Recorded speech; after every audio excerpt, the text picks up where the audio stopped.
Okay कल हमने electrolytic sales start किया था। क्या स्टार्ट किया था? Electrolytic cells. Electrolytic cells that means रुको,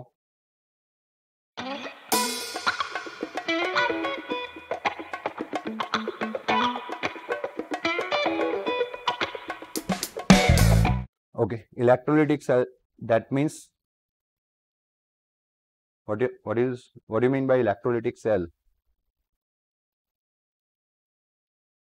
Those convert electrical energy into chemical energy. Okay और उसमें हमने कल उसके यूजेस देखे थे। जस्ट अगर शॉर्ट में बताऊं तो एक्चुअली यहाँ से स्टार्ट करना है क्योंकि ये आधा पैराग्राफ था और लाइट चली गई थी। तो एक्चुअली में अब हम एक अनदर पोर्शन ही स्टार्ट कर रहे हैं, सेकंड पोर्शन। इससे पहले हमने इलेक्ट्रोकेमिकल सेल पढ़ा था। इलेक्ट्रोकेमिकल सेल्स दैट मींस कि जो केमिकल एनर्जी को किस में कन्वर्ट कर रहे हैं? इलेक्ट्रिकल एनर्जी में, through the chemical reactions. Okay अब हम पढ़ने जा रहे हैं electrolytic cell. Electrolytic cell that means जो इलेक्ट्रिकल एनर्जी को किसमें कन्वर्ट करे? केमिकल एनर्जी में, या फिर उनका इलेक्ट्रिकल एनर्जी यूज करके हम कोई ना कोई केमिकल रिएक्शंस करवा दे। जैसे कि उसके यूजेस क्या है? सबसे पहले तो डेफिनेशन कि electrolytic cell external source of voltage is used to bring about chemical reaction. ऐसे केमिकल रिएक्शन जो नॉन स्पॉन्टेनियस होते हैं। स्पॉन्टेनियस होते तो अपने आप हो ही जाएंगे और उनकी केमिकल एनर्जी हम इलेक्ट्रिकल में कन्वर्ट कर देते थे। बट ऐसे केमिकल रिएक्शन जो कैसे हैं? नॉन स्पॉन्टेनियस है, तो हम वहां पे वोल्टेज सोर्स यूज करके केमिकल रिएक्शन करवाएंगे। And electrolytic cell external electric energy get converted into chemical energy.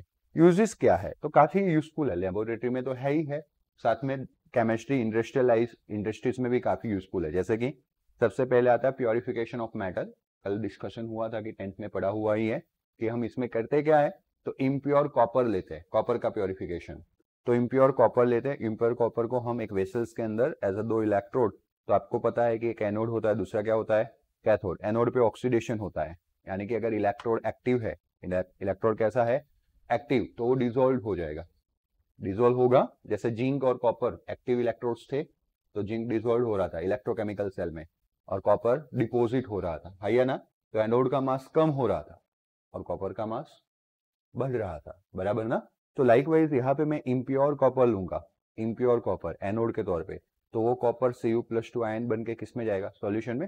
Solution already Cu+2 ion का रखूंगा, यानी कि CuSO4 ले सकता हूं मैं। जितने Cu+2 आयन सॉल्यूशन में जाएंगे उतने ही Cu+2 आयन सॉल्यूशन में से कैथोड पे जाएंगे, और कैथोड पे, एनोड पे अगर Cu किस में कन्वर्ट हो रहा है? Cu+2, तो कैथोड पे Cu+2 किस में कन्वर्ट हो जाएगा? Cu में। इन शॉर्ट एनोड की Cu मेटल कहाँ चली गई? कैथोड। जब ये डिसॉल्व हो रहा है ना, तो उसके साथ जो इम्प्योरिटीज थी, जैसे मेजोरिटी इम्प्योरिटीज हम फिजिकल मेथड से निकालते हैं। सबसे पहले हम पढ़ेंगे मेट्रोलॉजी में, पाउडर फॉर्म में कन्वर्ट करते हैं, fourth flotation, okay, magnetic separation, ऐसी चीजें पढ़ी है ना आपने 10th में, और भी पढ़नी है 6th चैप्टर के अंदर वापस। ओके तो वो हम मैक्सिमम फिल्ट्रेशन से निकालते हैं। फिर हम जो केमिकल कंपाउंड्स जैसी इम्प्योरिटीज होती है, मतलब कि कॉपर के मेटल के अंदर अदर देन कॉपर जो एलिमेंट्स प्रेजेंट होते हैं, उसको निकालने की बात आती है, तो हम कुछ रिएक्शंस भी करवाते हैं, जैसे उनको ऑक्साइड में कन्वर्ट करते हैं, देन रिडक्शन करते हैं, तो आपको प्योर मेटल मिलता है। But got it? बट फिर भी इम्प्योरिटी रहती है, क्यों? जो नोबल मेटल्स है लाइक गोल्ड, सिल्वर, वो किसी के साथ रिएक्शन नहीं करते, तो वो एज इट इज प्रेजेंट रह जाते हैं उस एलिमेंट के अंदर। तो 100% श्योर नहीं मिलता, 100% श्योर चाहिए, मतलब 99 to 100% श्योरिटी, प्योरिटी वाला, नॉट श्योर, प्योरिटी वाला अगर आपको क्या चाहिए? एलिमेंट चाहिए, तो आपको इलेक्ट्रोकेमिकल मेथड, इलेक्ट्रोलिटिक मेथड करना ही पड़ेगा। Okay for that what you are going to do कि जो इम्प्योर मेटल है उसको हम एनोड बना देंगे और प्योर मेटल को क्या बना देंगे? कैथोड। तो इस तरह से इम्प्योर मेटल जो है प्योर मेटल में कन्वर्ट हो जाएगी, और यहाँ पे गोल्ड, सिल्वर, ये सब नीचे यहाँ पे ऐसे कलेक्ट हो जाएगा, जिसको एनोड के नीचे मड जैसा क्रिएट होगा, इसलिए हम उसको बोलते हैं एनोडिक मड। क्या बोलते हैं? Anodic mud. वर्ड्स आपने सुना होगा 10th के अंदर, गॉट इट ना? चलो, तो वही है, impure copper gets converted into the copper with the high purity, and this is the basis of it, and for this impure copper metal is used as a anode, and on passing the DC current it get dissolved and Cu+2 of the solution get reduced and deposited on what? Cathode. Cu+2 reduce होगा और वो deposit होगा कहाँ पे? Cathode पे। For the production of the metal in a large quantity, sodium, magnesium, aluminum can be by reduction of such a large metal ions। देखो अभी मैंने कुछ स्टेप्स बताए मेट्रोलॉजी के। सबसे पहले हमें है ना और मिलता है, मिनरल्स लेके आते हैं, पता है ना, हम अर्थ क्रस्ट के अंदर से मिनरल्स निकालते हैं, तो उसमें से कोई और होता है, सारे मिनरल्स और नहीं होते, ORE और, ओके, क्यों? और मतलब पता है ना कि मानो कि व्हाट इज द और ऑफ जिंक, तो ऐसे मिनरल्स जिसमें जिंक का प्रोपोर्शन ज्यादा हो, उस और का फिल्ट्रेशन करे तो हमें जिंक मैक्सिमम मिले, they are known as the zinc ores, उसको हम क्या बोलते हैं? जिंक ऑर्स। 6th चैप्टर में वापस आएगा, 6th chapter is totally metrology. Metrology that means कि आप अर्थ के क्रस्ट के अंदर से जो मिनरल लेके आते हो वहां से आपके हाथ में प्योर मेटल आ जाए, तब तक का science, which is known as metallurgy. Okay, हम चैप्टर नंबर एक ही चैप्टर के अंदर ये पढ़ेंगे। MS में पूरी मेट्रोलॉजी इंजीनियरिंग चलती है 4 साल की। जस्ट थिंक कितना बड़ा स्पान है। ओके, क्योंकि मेरा फ्रेंड ने मेट्रोलॉजी किया था तो मुझे याद है, अभी एज इंजीनियर SR में जॉब कर रहा है, SR स्टील, मेटल के रिगार्डिंग हो गया स्टील। ओके, तो काफी कुछ होता है मेटल्स के बारे में। ओके, मैकेनिकल्स अगर पढ़ते हो तो उसमें अंदर भी आता है, सब इंजीनियरिंग टर्म्स। और केमिस्ट्री भी ऐसा कुछ है ही नहीं, मेरे ख्याल से मेरे दिमाग में कभी बैठा ही नहीं कि फिजिक्स केमिस्ट्री सेपरेट है या बायोलॉजी मैथ सेपरेट है। कहीं ना कहीं किसी ना किसी से जुड़ा हुआ होता है, क्योंकि बायोलॉजी में इक्विपमेंट्स चाहिए तो इंजीनियर्स चाहिए, इंजीनियर को अगर दवाई चाहिए तो डॉक्टर्स चाहिए, थोड़ी बहुत नॉलेज तो दोनों को बेसिक होनी ही चाहिए। और इसीलिए अभी आज के बच्चे है ना, मतलब जैसे कोरोना अपना जनरेशन चेंज कर रहा है, वैसे जनरेशन टू जनरेशन बच्चों के पावर कम होते गए। बाकी पहले ऐसा था, दोनों सब्जेक्ट साथ में पढ़ने थे, मैथ्स एंड बायो। और रियल में जब 11th-12th में मैथ्स और बायो साथ में पढ़ते हैं ना, देन यू विल डिसाइड, तब आप एबल होते हो डिसाइड करने के लिए कि अगर मुझे डॉक्टरी में जाना है या इंजीनियरिंग में। तो यहाँ तक का बेसिक नॉलेज तो सबको होना चाहिए। और वैसे मुझे नहीं लगता है कि ये सेपरेशन से कोई मजा भी है। हाँ, मैथ्स में थोड़ी मेहनत है 11th-12th में, मैं मानता हूँ, थोड़ी नहीं बहुत ज्यादा मेहनत है, लेकिन 12th बायो के अंदर तो मेजोरिटी 10th और 9th के चैप्टर है, उसमें भी थोड़ा डिटेल्स है, ऐसा नहीं कि मेहनत नहीं है। लेकिन अगर दो सब्जेक्ट साथ में किए जाए तो मेरे को नहीं लगता है कि कोई भी इश्यू आता। बट अभी क्या है, लास्ट ईयर्स में क्या हुआ कि बच्चों के सुसाइड्स वगैरह बढ़ गए, इसीलिए तो परसेंटेज भी बंद करके परसेंटाइल ले आए। और इस परसेंटाइल, उस एग्जामिनेशन ने जिसका सबसे ज्यादा मार्क्स आया है वो 100 परसेंटाइल, भले उसके 70% मार्क्स हो, बट उसके 100 परसेंटाइल, एंड देन उसके कंपेयर में बाकी के कितने आए, दैट इज अगेन परसेंटाइल, मतलब बाकी सबके परसेंटाइल निकलेंगे, तो उसमें थोड़ा अच्छा दिखता है।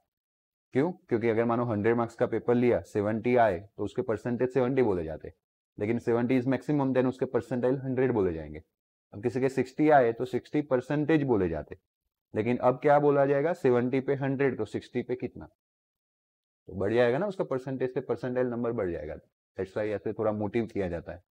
तो कहने का मतलब, आप अपने माइंड को ऐसा रिजिड मत बनाना कि ये ब्रांच है वो ब्रांच है तो मैं नहीं समझ पाऊंगा, what it all are related to each other.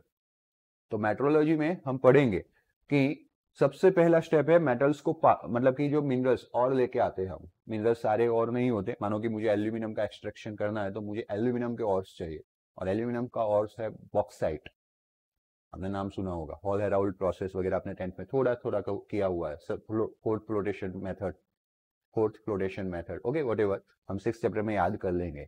तो पहले और को मेटल फॉर्म में कन्वर्ट किया जाता है, स्टेप डाल दो माइंड में, क्योंकि 6th चैप्टर में सब जरूरत है। पाउडर फॉर्म में कन्वर्ट करने के बाद कॉन्सेंट्रेशन ऑफ ऑर्स, मतलब कि जब मिनरल्स लेके आते हो तो उसके साथ मिट्टी भी आएगी, रेत भी आएगी, आया ना, तो कॉन्सेंट्रेशन ऑफ ऑर्स, ओके, मतलब कि वहां से उसको फिल्टर करके और बाहर निकाल देना है, मैक्सिमम ऑर्स निकलना चाहिए। मतलब 1 किलोग्राम अगर आप मिनरल्स लेके आए हो तो उसमें 200 ग्राम मिट्टी सैंड वगैरह होगा, ओके, तो पहले पाउडर फॉर्म में कन्वर्ट कर दो, और सिंपल है, मिट्टी और सैंड निकालना है तो वाटर के अंदर डिसोल्व कर दो और निकल के आ जाएगा, गॉट इट।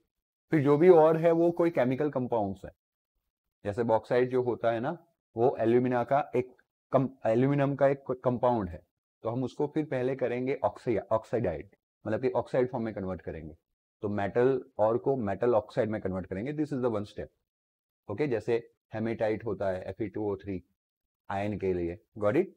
कॉपर के लिए कॉपर ऑक्साइड, कॉपर सल्फाइड होता है, तो कॉपर सल्फाइड को कॉपर ऑक्साइड में कन्वर्ट करना पड़ता है। तो ऐसे हर एक मेटल को ऑक्साइड फॉर्म में कन्वर्ट करेंगे, किसमें कन्वर्ट करेंगे, oxide.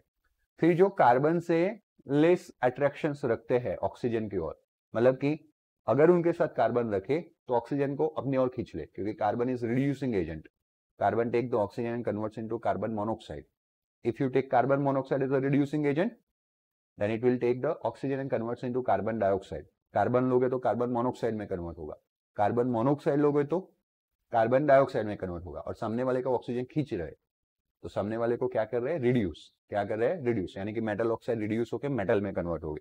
This is the one step. लेकिन every metal oxide is not reduce by the carbon and carbon monoxide. जैसे ब्लास्ट फर्नेस में आप ऊपर से कॉक डालते थे, ब्लास्ट फर्नेस तो पता है ना, वैसे नहीं भी पता है तो वापस एक बार पढ़ेंगे 6th चैप्टर में. तो हम ऊपर से कॉक डालते थे आयन ऑक्साइड्स के साथ. ओके, तो आयन ऑक्साइड का ऑक्सीजन जो भी फॉर्म हुआ था वो कार्बन ले लेगा अपनी ओर, और सिर्फ हमें आयन मेल्ट फॉर्म में मिलेगा नीचे. तो वहां पे डायरेक्ट हो सकता है, क्योंकि carbon can easily reduce the iron oxide. बात समझ रहे हो? But the thing is that कि एल्यूमिनियम ऑक्साइड जो है Al2O3, कौन है, Al2O3. स्विच ऑन करो.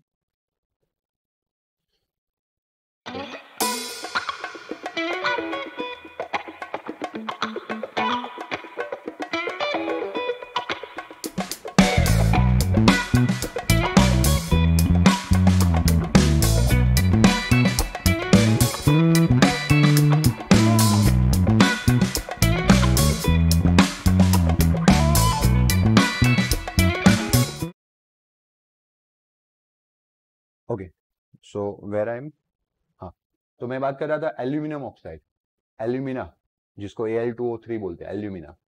तो aluminium is more at aluminium and oxygen bond is more strong than the carbon and oxygen bond.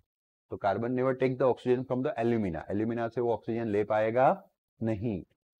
And that's why we have to choose another method, because carbon is not capable over here.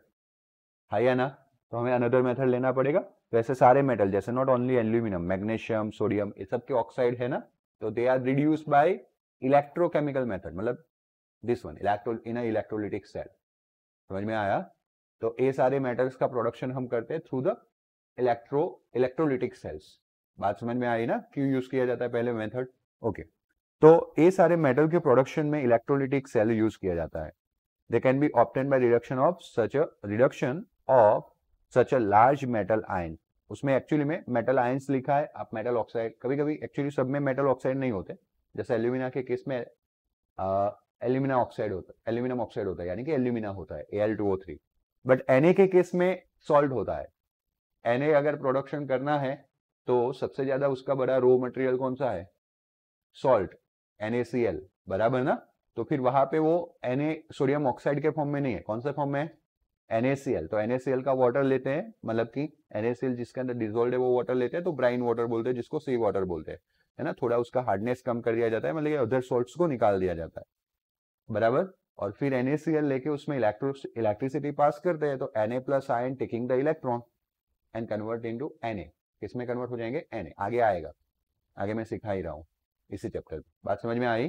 तो कुछ में ion से, और वैसे अगर मैं इसको oxide भी लू तो Al2O3 एल्यूमिना, Al2O3, तो Al के ऊपर +3 आएगा, that taking the 3 electron and converts into aluminium. इसीलिए आयंस प्रोपेशिएट वर्ड है. बाकी किसी के ऑक्साइड का रिडक्शन होगा तो किसी के सॉल्ट का रिडक्शन होगा, बट ऑक्साइड हो या सॉल्ट, उसमें ये सारे मेटल कैसे प्रेजेंट है, एज आयंस के फॉर्म में. Got it?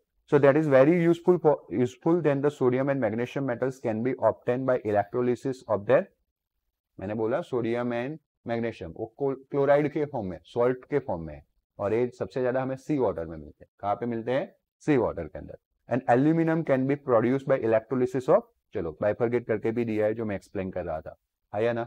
तो एल्यूमिनियम जो है वो हमें कैसे मिल रहा है, as a aluminium oxide in the presence of aluminium cryolite. Aluminium cryolite नहीं आएगा, सोडियम क्रायोलाइट आएगा. क्या आएगा, सोडियम क्रायोलाइट. तो यहाँ पे वर्ड आएगा सोडियम, और ये जो सोडियम क्रायोलाइट है ना, उसका फॉर्मूला है Na3AlF6. ओके, AlF6 को क्रायोलाइट बोलते हैं और Na3. तो वो भी मैं आपको ज्यादा डिस्कस करूंगा चैप्टर नंबर 6 में, क्यों क्रायोलाइट ऐड करना पड़ता है. इसके अलावा फेल्ड्स्पार, FeLDSPAR, फेल्ड्स्पार, फेल्ड्स्पार मतलब कैल्शियम फ्लोराइड, CaF2, ये भी ऐड करना पड़ता है. अब ये दोनों क्यों ऐड करने पड़ते हैं तो वो हम बाद में डिस्कस करने वाले. शॉर्ट में अगर मैं सिखा दूं तो NaCl जो है ना, उसकी कंडक्टिविटी कम होती है. समझ में आया? तो एक तो कंडक्टिविटी बढ़ाने के लिए यूज किया जाता है, और NaCl जो है उसको मेल्ट करना पड़ता है. मेल्ट करेंगे तब सॉल्यूशंस के अंदर एक्जेक्टली मिक्स होगा ना, ओके। तो डिसॉल्व करने के लिए Na3LF6 यूज किया जाता है। तो इसके बारे में ज्यादा डिटेल्स में चैप्टर नंबर 6 में पढ़ेंगे। बट अप टू नाउ समझ में आया कि इलेक्ट्रोलिटिक सेल के थ्रू हम मेटल्स का प्रोडक्शन कर सकते हैं। What is the simplest electrolytic cell, give the details not on it. तो जो हमने कॉपर का देखा वही चीज आ गया, impure copper to pure copper. तो one of the simplest electrolytic cell consist to copper strips dipping in aqueous solution of, मैंने बोला था एक वेसल्स था उसके अंदर कॉपर सल्फेट का सॉल्यूशन था। और कोई भी इलेक्ट्रोकेमिकल सेल हो या इलेक्ट्रोलिटिक सेल हो उसमें दो इलेक्ट्रोड चाहिए। कितने इलेक्ट्रोड चाहिए? एक एनोड, दूसरा कैथोड, पॉजिटिव एंड नेगेटिव। तो उसके अंदर एक ही सॉल्यूशन के अंदर दो स्ट्रिप रखी हुई है इलेक्ट्रोड की और दोनों की दोनों कॉपर की है। Construction, it consist to strip dropping in aqueous solution of copper sulphate. सिर्फ कॉपर सल्फेट ले सकते हैं तो ना, ऐसा कोई भी सॉल्यूशन ले सकते हैं जिसके अंदर Cu+2 आयन हो, लेकिन Cu+2 आयन वाला सबसे फेमस सॉल्यूशन कॉपर सल्फेट है, ब्लू कलर का, गॉट इट, वो लेते हैं हम।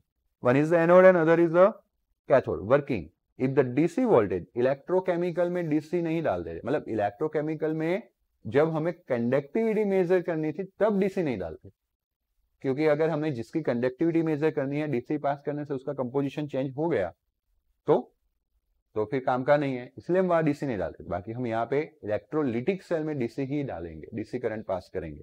तो DC voltage is applied to electrode, then Cu+2 ions discharge at the cathode, negatively charged. Cathode मतलब कि यहाँ पे वो किसके साथ ज्वाइन होगा? बैटरी के नेगेटिव के साथ। Listen carefully, okay. अच्छा खासा नॉलेज होना चाहिए आपको।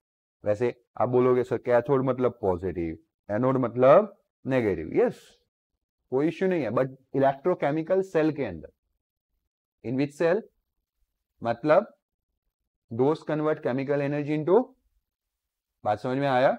अब अगर आपके पास है ना दो सेल है, रिमोट के अंदर दो सेल है, कितने सेल है? 2, और आपको डालने हैं तो आप क्या देख के डालते हो? प्लस माइनस, है ना। और आगे पीछे हो तो आपने देखा, मतलब एक के बाद एक डालना हो तो पहले का अगर यहाँ पे प्लस है, दूसरे का यहाँ पे, तो जब दूसरा रखेंगे तो यहाँ पे अगर प्लस है तो यहाँ पे क्या होगा? आया ना, माइनस होगा कि नहीं होगा? कि दो प्लस साथ में हो जाएंगे? नहीं होंगे। तो ए प्लस जो है ना, जब वो बैटरी के साथ ज्वाइन होगा लाइक दिस वन, तो यहाँ पे पॉजिटिव होगा और यहाँ पे क्या होगा? नेगेटिव। बात समझ में आया? खुद के लिए तो वो पॉजिटिव था ही था, खुद के लिए नेगेटिव था, लेकिन जब उसको बैटरी के साथ ज्वाइन किया नेगेटिव, तो इसीलिए कैथोड नेगेटिव बन गया और ये एनोड क्या बन गया? पॉजिटिव। तो याद रखेंगे भाई, इलेक्ट्रोकेमिकल सेल में कैथोड पॉजिटिव होता है और एनोड नेगेटिव होता है। कौन से सेल में? इलेक्ट्रोकेमिकल, मतलब जो इससे पहले पढ़े। आज हम पढ़ रहे हैं वो इलेक्ट्रोलिटिक सेल, और इलेक्ट्रोलिटिक सेल में कैथोड उल्टा हुआ, नेगेटिव। क्यों नेगेटिव? बैटरी के नेगेटिव के साथ ज्वाइन है, उससे अलग कोई लॉजिक नहीं है, लेकिन वो नेगेटिव क्यों बना?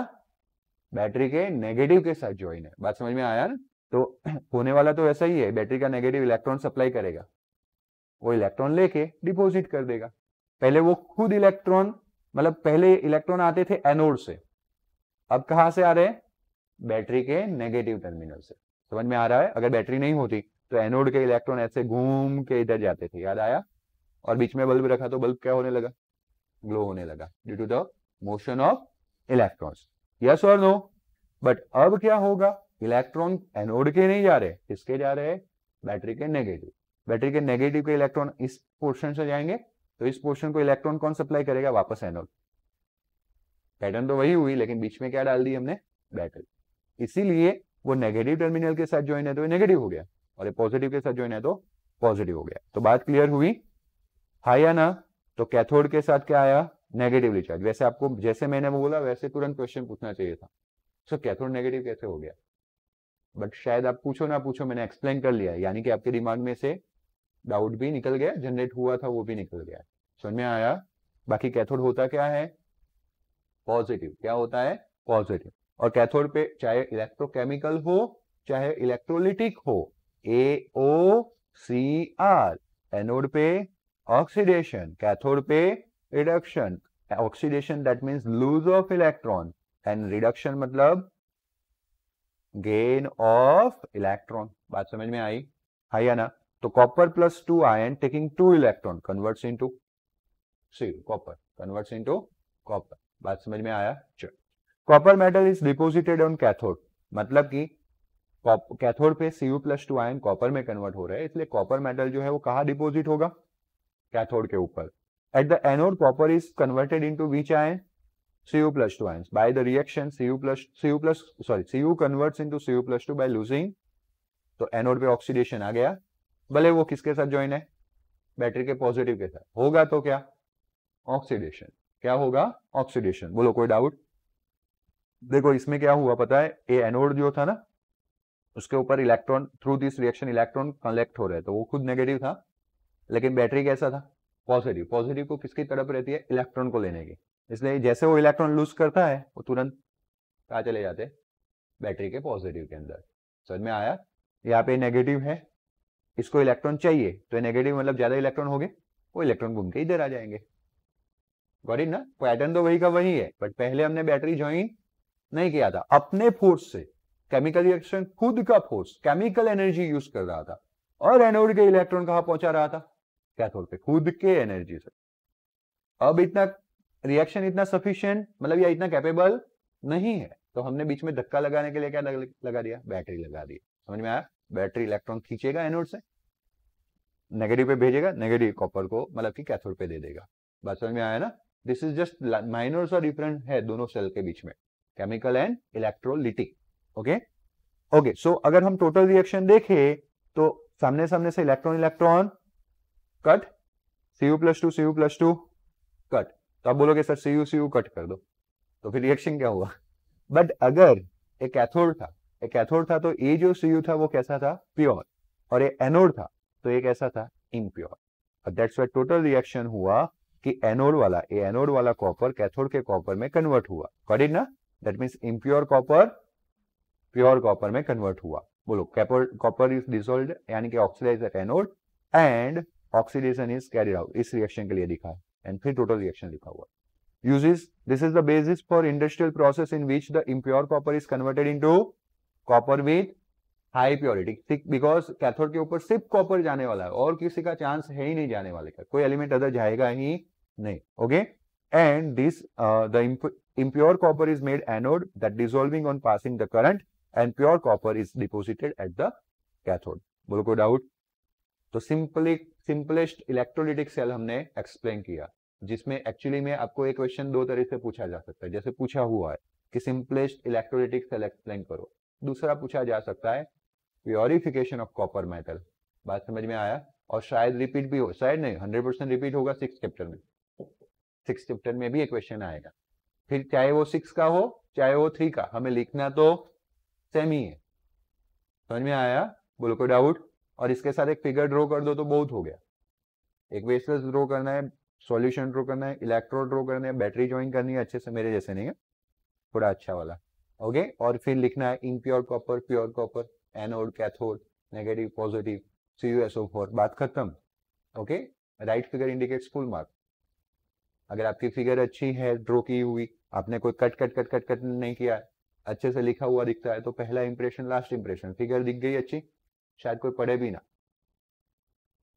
शायद कोई पढ़े भी ना, बट अगर आपने गड़बड़ घोटाला किया है, मतलब कि आप बोल रहे हो कि पढ़ो, मैं उसी के लायक हूं, इसीलिए मैं पैटर्न्स पे ध्यान देने को बोल रहा हूं। आप होमवर्क में भी ध्यान दीजिए, मैं बार बार बता रहा हूं, पहले दिन से बता रहा हूं, रिकॉर्डेड होता है, होमवर्क में ध्यान दीजिए। 2 टाइम्स लिखते हो ना अभी, कि 3 टाइम्स लिखते हो? 2 टाइम्स लिखते हो, मैंने 1 टाइम कम कर दिया है लास्ट ईयर से कंपेयर में। ओके, मेरे अंदर तो है ही नहीं कि मैं कम करूं, बट कम कर दिया है, तो आप पढ़ने के टाइम देना, बराबर? क्योंकि जब ज्यादा बाइकआउट होता है तो वो बोलते हैं कम कर दो, चलो कोई बात नहीं, बट फिर भी जो टाइम बचता है उसमें आपको क्या करना है? पढ़ना है। अब ये 2 टाइम ही लिखना है ना, तो उसको शताब्दी एक्सप्रेस से मत लिखो, मेमू से लिखो, शांति से समझ के लिखो। मैं आपको सिर्फ लिखने के लिए होमवर्क नहीं दे रहा हूँ। What is the meaning of homework?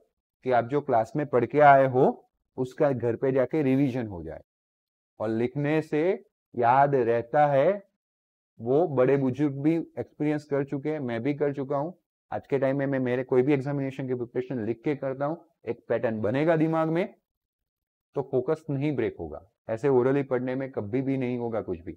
कोई कौन सी लाइन पढ़ रहे थे, किसी ने बुलाया, दूसरी बार पूरा 2 पेज पढ़ लो, अरे ये तो पढ़ लिया था, है ना। ऐसे ऐसे पढ़ते हो और कहीं ध्यान गया या पानी पीने गए, वापस आए, 2 पेज टर्न हो गए, वापस आपने पढ़ना स्टार्ट किया, फिर 10-15 मिनट के बाद पता चलेगा ये तो हो गया था। मतलब कि जब आपको ये 2 पेज या 1 पैराग्राफ या 2 लाइन पढ़ने के बाद पता चल रहा है कि ये हो गया था, मतलब कि जब पढ़ा था तब आपका प्रेजेंस ऑफ माइंड नहीं था। इसीलिए लिख के करोगे तो प्रेजेंस ऑफ माइंड रहेगा। और खास पढ़ने बैठो, लिखना तो ठीक है, पढ़ने भी बैठो तो पेंसिल होनी चाहिए, पूरी बुक में लाइन लाइन लाइन लाइन होनी चाहिए। एक बार पेंसिल से पढ़ो, फिर दूसरी बार हाइलाइटर ले आओ, हर एक लाइन पे मारो, अपनी अपनी बुक है ना, कौन कौन सा टेंशन है। लेकिन उससे ऐसे ऐसे ऐसे ऐसे करके पढ़ने की टेव पड़ेगी, हैबिट बनेगी, बराबर, तो आपके मार्क्स बढ़ेंगे। और सबसे बेस्ट है ना पेंसिल ना हाइलाइटर, ये जो होता है ना उंगली, इसको घुमा के पढ़ो लाइन टू लाइन। क्यों? ब्लाइंड पीपल यहाँ से पढ़ते हैं, तो ब्लाइंड पीपल के पास आंखें नहीं होती है, यहां से देखते हैं, समझ जाते हैं, पता है ना लिपि उनकी है या ना। तो हमारे पास तो दोनों है, आंखें भी है और ये भी है, मानो ना मानो, बट मैं थोड़ा बिलीव करता हूं कि यहाँ पे ज्ञानेंद्रिया होती है। ओके, तो इस तरह का पैटर्न बनाओ, 100% सक्सेस मिलेगा। कुछ वक्त काफी ज्यादा काम करने से अच्छा है स्मार्ट काम करना, तो लिखने में भी अच्छे से लिख लिख के प्रैक्टिस करो, बराबर। और जितना लिख के प्रैक्टिस करोगे उतना समझ में आएगा। और ये पढ़ने की हैबिट जो मैंने बताई है ना, तो मैं इसीलिए बता रहा था कि जब आप लिख लिख के करोगे और आपको पसंद ही नहीं आना चाहिए, कहीं पे भी अगर कट हो जाए ना तो पसंद नहीं आना चाहिए, बराबर, चिढ़ जाने चाहिए आप अपने पे, और फोकस करना चाहिए वापस कि कोई भी गलती ना हो। ऐसी अगर थोड़ी हैबिट बनेगी 1 मंथ के अंदर, समझ रहे हो, तो आपका एग्जामिनेशन में कोई भी गलती नहीं होगा, आपका एज इट इज पैटर्न चलेगा। और एक बात ठान लो कि बोर्ड के एग्जामिनेशन से पहले घर पे दिसंबर से स्टार्ट करके मार्च में अगर एग्जामिनेशन है तो फरवरी तक 100 पेपर्स लिखने हैं, बात खत्म। कितने पेपर्स लिखने हैं? 100। चाहे देख के लिखो पहले 50 और बाकी के 50 टेस्ट दो ओरली अपने लिए, सर ले या ना ले, अपने को 100 पेपर्स लिखने हैं, बात खत्म। बट मैं छोड़ूंगा नहीं, ओके। बट वो 100 में हमें एक फोकस, अभी से वो फोकस किया है कि कट कट कट कट ना हो, तो 100 में हमें वो ध्यान रखना है कि हमारा पेपर कोई भी ले, चाहे गलत भी लिखा हो तो भी उसको सही लगे। ऐसे लोग मार्क्स लेके आ जाते हैं। बट हम कट करने जाते हैं और उसमें अगर उसका फोकस बढ़ गया तो मार्क्स कट हो जाएंगे, गलत लिखा है तो। समझ में आया? पहले पेज से लास्ट पेज तक गलती ही नहीं होनी चाहिए, और वो तब आएगा जब आप अपना प्रेजेंस ऑफ माइंड रखोगे। वो प्रेजेंस ऑफ माइंड तब क्रिएट होगा जब आप आज से शुरुआत करोगे, लास्ट मंथ में कुछ नहीं होगा, है ना। लास्ट मंथ में तो कुछ होगा ही नहीं, सिर्फ आंसू निकलेंगे। और लोगों से यही बात चलती होगी, देखना, दिस इज द रियलिटी, लोगों से यही बात चलती होगी, कौन सा चैप्टर छोड़ू, है ना। दिसंबर से स्टार्ट होगी तो दिसंबर में लोग एक सलाह देंगे, 1-2 चैप्टर छोड़ दे। फिर जनवरी में वही रट्टा लगाओगे, कौन सा चैप्टर छोड़ू, तो बोलेगे ये 4 चैप्टर छोड़ दे। फिर फरवरी में वापस यही पूछते होगे, क्योंकि ये छोड़ने वाले वही पूछते रहते हैं पूरे साल, कौन सा चैप्टर छोड़ू, बोलते हैं अब जो भी आता है वो पढ़ ले, नहीं तो फेल हो जाएगा। उनका ना दिसंबर में डिसाइड होगा ना जनवरी में, क्योंकि छोड़ने का बाद दिमाग में घुसा, मतलब कि वो डिसाइड ही नहीं कर पाएगा कि मुझे क्या पढ़ना है। इसीलिए डे 1 से, पहले ही दिन से मेहनत चाहिए 12th में, लास्ट में नहीं होगा, दिस इज नॉट 10। और लास्ट में टाइम कम, प्रेशर ज्यादा, और प्रेशर में तो आपकी सीटी बजेगी, सब बस वेपराइजेशन, कुछ भी नहीं याद रहेगा, जितना आपने अभी प्रैक्टिस किया है उतना ही याद रहेगा। बिलीव मी, ट्रस्ट करो, सेम 3 जितना आएगा उतना सेम 4 नहीं आएगा। क्यों? क्योंकि सेम 3 मतलब पहले सेम 3 और सेम 4 था, मतलब कि जो पार्ट 1 जितना आएगा उतना पार्ट 2 नहीं आएगा, क्योंकि पार्ट 1 में 6 महीने प्रैक्टिस होगी लगातार। अभी आज पढ़ा दिया तो इसको आप कितनी बार प्रैक्टिस करोगे, टेस्ट स्कूल में आएगा, यहाँ पे आएगा। बट जो लास्ट में चैप्टर पढ़ा है वो, उसमें भी उतनी ही मेहनत चाहिए। इसलिए आपके दिन जैसे जैसे आगे बढ़ेंगे आपका ड्यूअल रोल होता जाता है, एक तो पुरानी चीजें को रिवाइज करने का, और दूसरा नई चीजों को भी उतना टाइम देने का। तो दुनिया के most busy girls and boys हो आप, ओके। तो समझ लो कि हमारे पास टाइम नहीं है, और अगर आप किसी और चीज के लिए टाइम निकाल रहे हो तो आपके पास उसका हिसाब होना चाहिए कि मैं यहाँ पे टाइम निकाल रहा हूँ घूमने या कहीं जाने के लिए, जा सकते हो, कोई बात नहीं, कोई इशू नहीं, बट आपने अपना काम उस दिन का किया। एक मिनिमम गोल होना चाहिए कि मुझे 2 घंटे या 3 घंटे अभी इस मंथ में पढ़ना ही है एवरी डे। पहले 10 दिन चिढ़ जाओगे क्योंकि लेके ही नहीं बैठ पाओगे, अभी बैठे हो तो वापस बैठोगे ना। बट फिर अगर अपने आप पे प्रेशर डालोगे कि नहीं मुझे 2 घंटे पढ़ना ही है, कुछ भी हो जाए मेरे को टाइम निकालना है, और एक हैबिट बनेगी, तो फिर उस आप 2 आवर्स को लास्ट में इंक्रीज करके 5-6 घंटे कर पाओगे। वैसे अच्छे मार्क्स लाने तो पहले दिन से ही 5-6 घंटे की मेहनत चाहिए, वो भी other than school and tuition, homework के अलावा भी।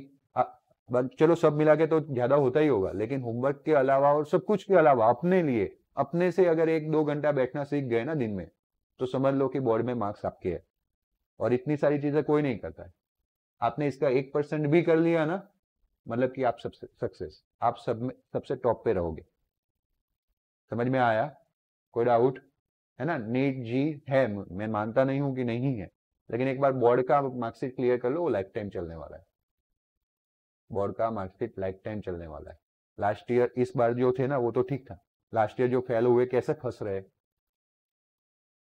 मार्च में फेल हुए, फिर वापस क्या आया, कोरोना, वापस जुलाई में एग्जामिनेशन हुई ना हुई, सबको फेल कर दिया रिपीटेशन में, पता है। अब वापस इनकी इस बार वाले बच्चे पास होके निकल गए, लेकिन वो अभी भी लटके हुए हैं। उनका रिजल्ट, रिपीटर के एग्जामिनेशन का रिजल्ट 5% ही आता, ज्यादा आता नहीं है। और वापस अगर 12th की एग्जामिनेशन देनी हो तो उसके धक्के बहुत ज्यादा है, मैं बार बार बोल चुका हूँ।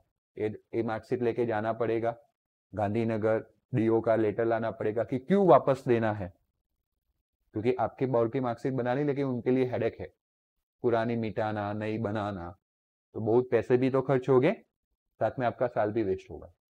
तो पहले ही साल में अच्छे मार्क्स लाके पास हो जाओ। एक बार बोर्ड का मार्कशीट बन गया, फिर आप कोई भी कॉम्पिटिटिव एग्जामिनेशन में अच्छे से प्रिपरेशन करके दे सकते हो। नीट में तो अभी बहुत टफ कॉम्पिटिशन चल रहा है, सब ड्रॉपर्स ही आ रहे हैं, 1-1, 2-2 साल ड्रॉप ले रहे हैं लोग, क्योंकि भाई 5 लाख रुपया साल का बचता है ना।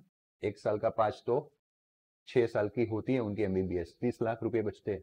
5 लाख तो तब जब नीट में 600 मार्क्स ओके, अगर 500-400 मार्क्स हो तो उनको तो 8-8 लाख रुपीस पे करना पड़ता है सेल्फ फाइनेंस, है ना। तो समझने की बात यह है कि प्रैक्टिस अच्छे से होनी चाहिए, ये चीजें ध्यान रखना। आज सिखाया गोल बना देना, फिर आपने नहीं किया कुछ तो आपका ही टर्न है भुगतने का। Okay, Faraday law and it's uses, जो इलेक्ट्रोलिटिक सेल है ना वो कुछ बेसिक्स लॉ पे काम करता है, और उसके लिए फेराडे ने लॉ दिए। किसने? फेराडे करके साइंटिस्ट थे। So Michael Faraday was the first scientist who described the quantitative aspects of the electrolysis. After the excessive investigation on a electrolysis of solution, electrolytic cell जो है उसके अंदर जो solution लेते हैं हम, जब करंट पास करते हैं तो इस प्रोसेस को नाम दिया जाता है इलेक्ट्रोलिसिस। क्या नाम दिया जाता है? इलेक्ट्रोलिसिस। और थ्रू द इलेक्ट्रोलिसिस हमें सोडियम, मैग्नीशियम, एल्यूमिनियम ऐसे मेटल मिलते हैं, आया ना। वो हमें देखो, ये जो सारे मेटल्स है वो पॉजिटिव होते हैं, आया ना। तो पॉजिटिव इलेक्ट्रॉन लेके फिर मेटल में कन्वर्ट हो गए, तो इलेक्ट्रॉन गेन करना मतलब विच प्रोसीड्यूर, रिडक्शन। तो रिडक्शन होगा कहाँ? कैथोड। तो ये सारे मेटल हमें कैथोड पे मिलेंगे। किसमें मिलेंगे? कैथोड। जैसे अभी हमने एक्टिव मेटल इलेक्ट्रोड लिया था कॉपर, इसलिए कॉपर खुद रिएक्शन में पार्ट ले रहा था। बट जब मैं NaCl का सॉल्यूशन लूंगा ना तो एक्टिव मेटल नहीं लूंगा इलेक्ट्रोड के तौर पे, मैं प्लेटिनम यूज कर लूंगा। तो प्लेटिनम के रॉड पे मुझे सोडियम मिलेगा। समझ में आया? यस और नो?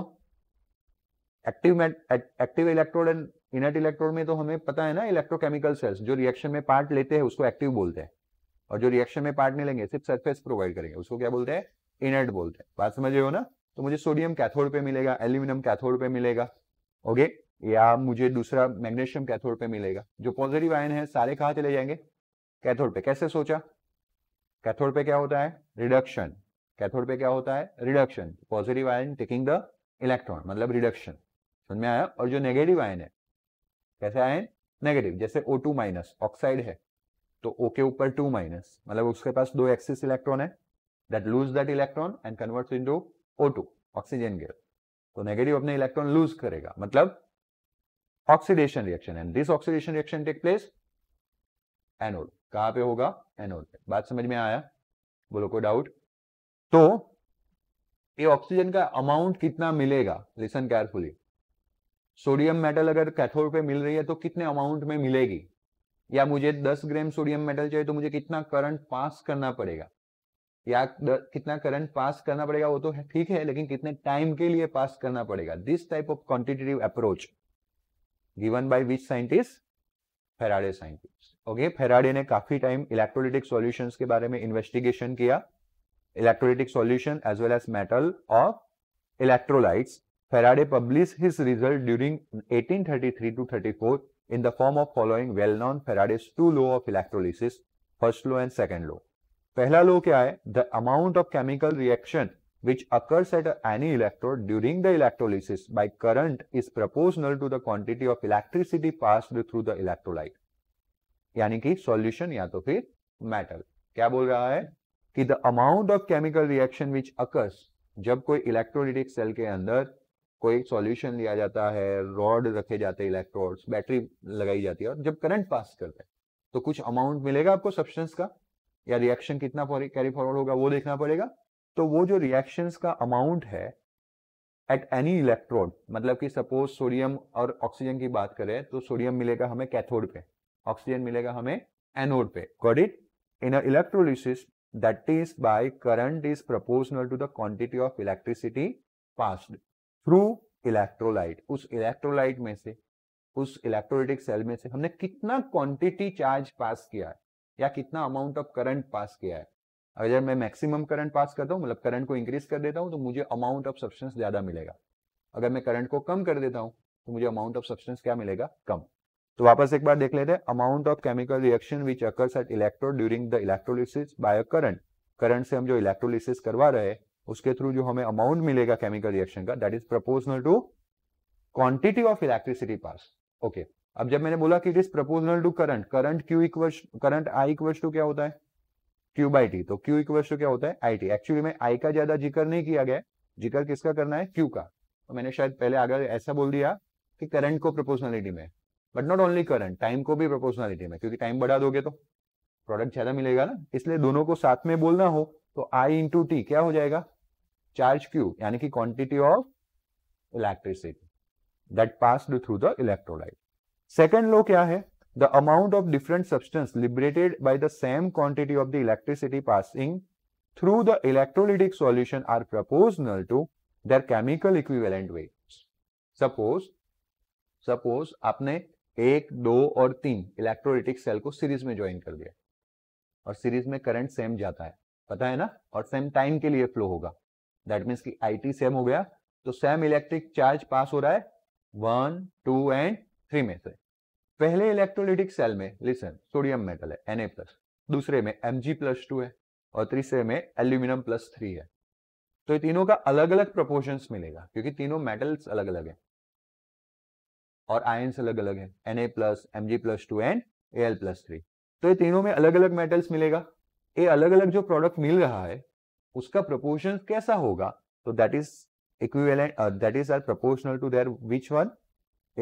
Chemical equivalent weights. तो when amount of different substance, sorry, the amount of different substance liberated is proportional to their chemical equivalent weights. अगर शॉर्ट में से दूसरा निकाल दे तो, बट कब वो प्रोपोर्शनलिटी रहेंगे इक्विवेलेंट वेट से? जब the same quantity of electricity pass throughing the which solution? Electrolytic solution. इसलिए मैंने उसको सीरीज में लेने की बात की थी, क्योंकि सीरीज में लेते हैं तो सेम करंट पास होगा, एक ही बैटरी से कर रहे तो सेम टाइम के लिए होगा, तो करंट जो है वो आई एन इंटू टी। तो इलेक्ट्रिसिटी जो हमने पास की, चार्ज जो पास किया, वो समझ में आ गया, वो सेम जाएगा सब में से। तो उनके इक्विवेलेंट मास, इक्विवेलेंट जो केमिकल इक्विवेलेंट जो वेट्स है उनके प्रोपोर्शनलिटी में मिलेंगे। मतलब जिसका केमिकल इक्विवेलेंट वेट ज्यादा है उसका अमाउंट ज्यादा मिलेगा, और जिसका कम है उसका क्या मिलेगा? कम। अब ये जो इक्विवेलेंट वेट है वो क्या होता है? तो atomic mass of metal divide by number of electrons required to reduce the cation. जैसे कि अगर मैं सोडियम प्लस आयन के लिए बात करता हूं तो सोडियम का एटॉमिक मास कितना है? 23। डिवीजन में to reduce this Na+ ion, cation, positive मतलब बीच आयन कैटायन, कैटायन को रिड्यूस करने के लिए how much electron is required? जो से बोलो, कॉन्फिडेंटली बोलो। 1, बराबर, सही है। ओके, डरो मत, कॉन्फिडेंटली बोलो। Na प्लस रिक्वायर्ड 1 इलेक्ट्रॉन, तो 1 इलेक्ट्रॉन यानी कि डिवीजन में क्या आएगा 1। तो इसका तो जो एटॉमिक मास है वही क्या बन गया, केमिकल इक्विवेलेंट वेट। समझ में आया? ओके। लाइकवाइज Mg+2 हो तो कितने से डिवाइड करेंगे, 2 से, और एल्यूमिनियम +3 हो तो कितने से डिवाइड करेंगे, बात समझ में आ गई ना। चलो, what is the use of coulometer. Okay, coulometer क्या यूज करेगा, मतलब उसका यूज क्या है। तो there were no constant current source available during the Faraday's time. आज के टाइम में हमारे पास बैटरी है, जब फेराडे काम कर रहे थे तो उनके पास बैटरी नहीं थी। बैटरी आज के टाइम में हमारे पास अच्छी एफिशिएंसी वाली बैटरी है जो लंबे टाइम तक एक ही अमाउंट का करंट पास करता है। जैसे हमारी वॉच की सेल कांस्टेंट करंट देगी और उसी स्पीड से हमारा वॉच जो है घूमता रहेगा, हाँ या ना। बट आज के टाइम में तो हमने उसको एनालिटिकल में से डिजिटल में कन्वर्ट कर दिया है। मतलब एनालिटिकल वॉच का तो एक जमाना हो जाएगा कुछ टाइम में। रिस्ट वॉच तो अब सारे डिजिटल आ चुके हैं, गॉट इट। और घर में भी हमें ज्यादातर अब एनालिटिकल तो पसंद आते नहीं है, हम सीधा डिजिटल लेके आते हैं जिसमें इलेक्ट्रिसिटी दिया, मतलब करंट तो देना ही पड़ेगा but directly digitally computerise work होता है। ओके, बट फिर भी आप एनालिटिकल वॉच के बारे में सोचिए जिसमें कांटे घूमते रहते हैं और जिसमें हमने सेल डाला है, तो वो सेल कैसा करंट प्रोवाइड करेगा, कांस्टेंट करंट प्रोवाइड करेगा।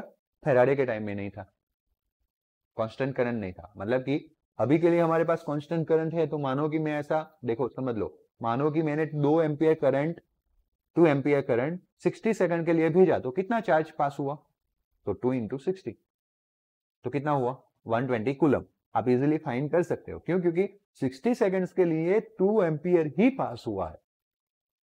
बट फेराडे के टाइम में प्रॉब्लम ये था कि वही 60 सेकंड में कभी 2 हुआ होगा, कभी 1.9 हुआ होगा, कभी 1.2 हो गया होगा, मतलब इन शॉर्ट वेरिएबल रहा होगा। तो फिर उनको क्या चाहिए, कोई ऐसा इक्विपमेंट चाहिए जो उनको तुरंत बता के दे कि भाई इतना चार्ज पास हुआ, क्योंकि वो फॉर्मूला यूज कर सकते हैं नहीं है, करंट सेम था नहीं। And that's why the general practice was to put coulometer, a standard electrolytic cell, वो भी एक इलेक्ट्रोलिटिक सेल ही था, है ना। And what is the functioning of this, for determining the quantity of electricity passed. तो फेराडे को क्या प्रॉब्लम हुआ होगा, समझ में आया, उनके पास कांस्टेंट इलेक्ट्रिसिटी का सोर्स नहीं था, तो उन्होंने एक स्टैंडर्ड इलेक्ट्रोलिटिक सेल बनाया जिसका वो यूज करते थे एज अ कुलोमीटर।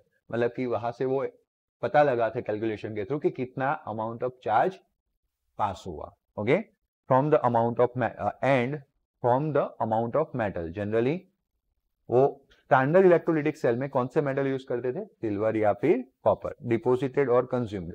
अब देखो, जब वो इलेक्ट्रोलिटिक सेल लेते थे सिल्वर का या कॉपर का, तो आइदर अगर वो कैथोड पे जाता था तो डिपोजिट होता था, अगर वो एनोड पे लेते थे तो कंज्यूम हो जाता था। कोई एक इलेक्ट्रोड सिल्वर या कॉपर का बनाएंगे और दूसरा इलेक्ट्रोड प्लेटिनम का बना देंगे, तो अगर सिल्वर और कॉपर को एनोड लिया तो वो कंज्यूम हो जाएगा और प्लेटिनम के जगह पे चिपक जाएगा। अगर उन्होंने प्लेटिनम को एनोड लिया है और सिल्वर एंड कॉपर को कैथोड लिया है, तो वहां पे मेटल डिपोजिट होगी सॉल्यूशन के अंदर से, है या ना। फिर वो पता लगाते थे कि भाई इनके लिए कितना, मतलब कि मानो कि, लिसन केयरफुली, उन्होंने मानो कि 10 ग्राम 20 ग्राम का इलेक्ट्रोड लिया एनोड के तौर पे, अगर वो 18 ग्राम हो गया, कितना ग्राम हो गया 18, तो कितना ग्राम चेंज हुआ, उसके ऊपर से कैलकुलेशन लगाते थे कि कितना इलेक्ट्रिसिटी पास हुआ। समझ में आया। सिमिलर वे अगर वो कैथोड पे लेते थे, 20 ग्राम का लेते थे और 25 ग्राम हो गया, तो कितना ग्राम चेंज हुआ, 5 ग्राम, कितना ग्राम चेंज हुआ। तो वहां से वो पता लगा देखते हैं कि कितना करंट पास हुआ, और वो हम भी लगाने वाले हैं थ्रू द न्यूमेरिकल्स, टेंशन मत लो, बहुत ही बिल्कुल सिंपल सा इक्वेशंस है। देखो, जैसे कि अगर मैं सिल्वर को ले रहा हूं, तो Ag+ taking electron converts into Ag का एटॉमिक मास होता है 108, कितना होता है 108। तो अगर मुझे 108 ग्राम Ag आइदर मेरा डिपोजिट होता है या फिर कम हो जाता है, कंज्यूम हो जाता है, दैट मीन्स कि मैंने 1 फेराडे करंट पास किया, 1 मोल इलेक्ट्रॉन पास किया। अब समझ में आ गया।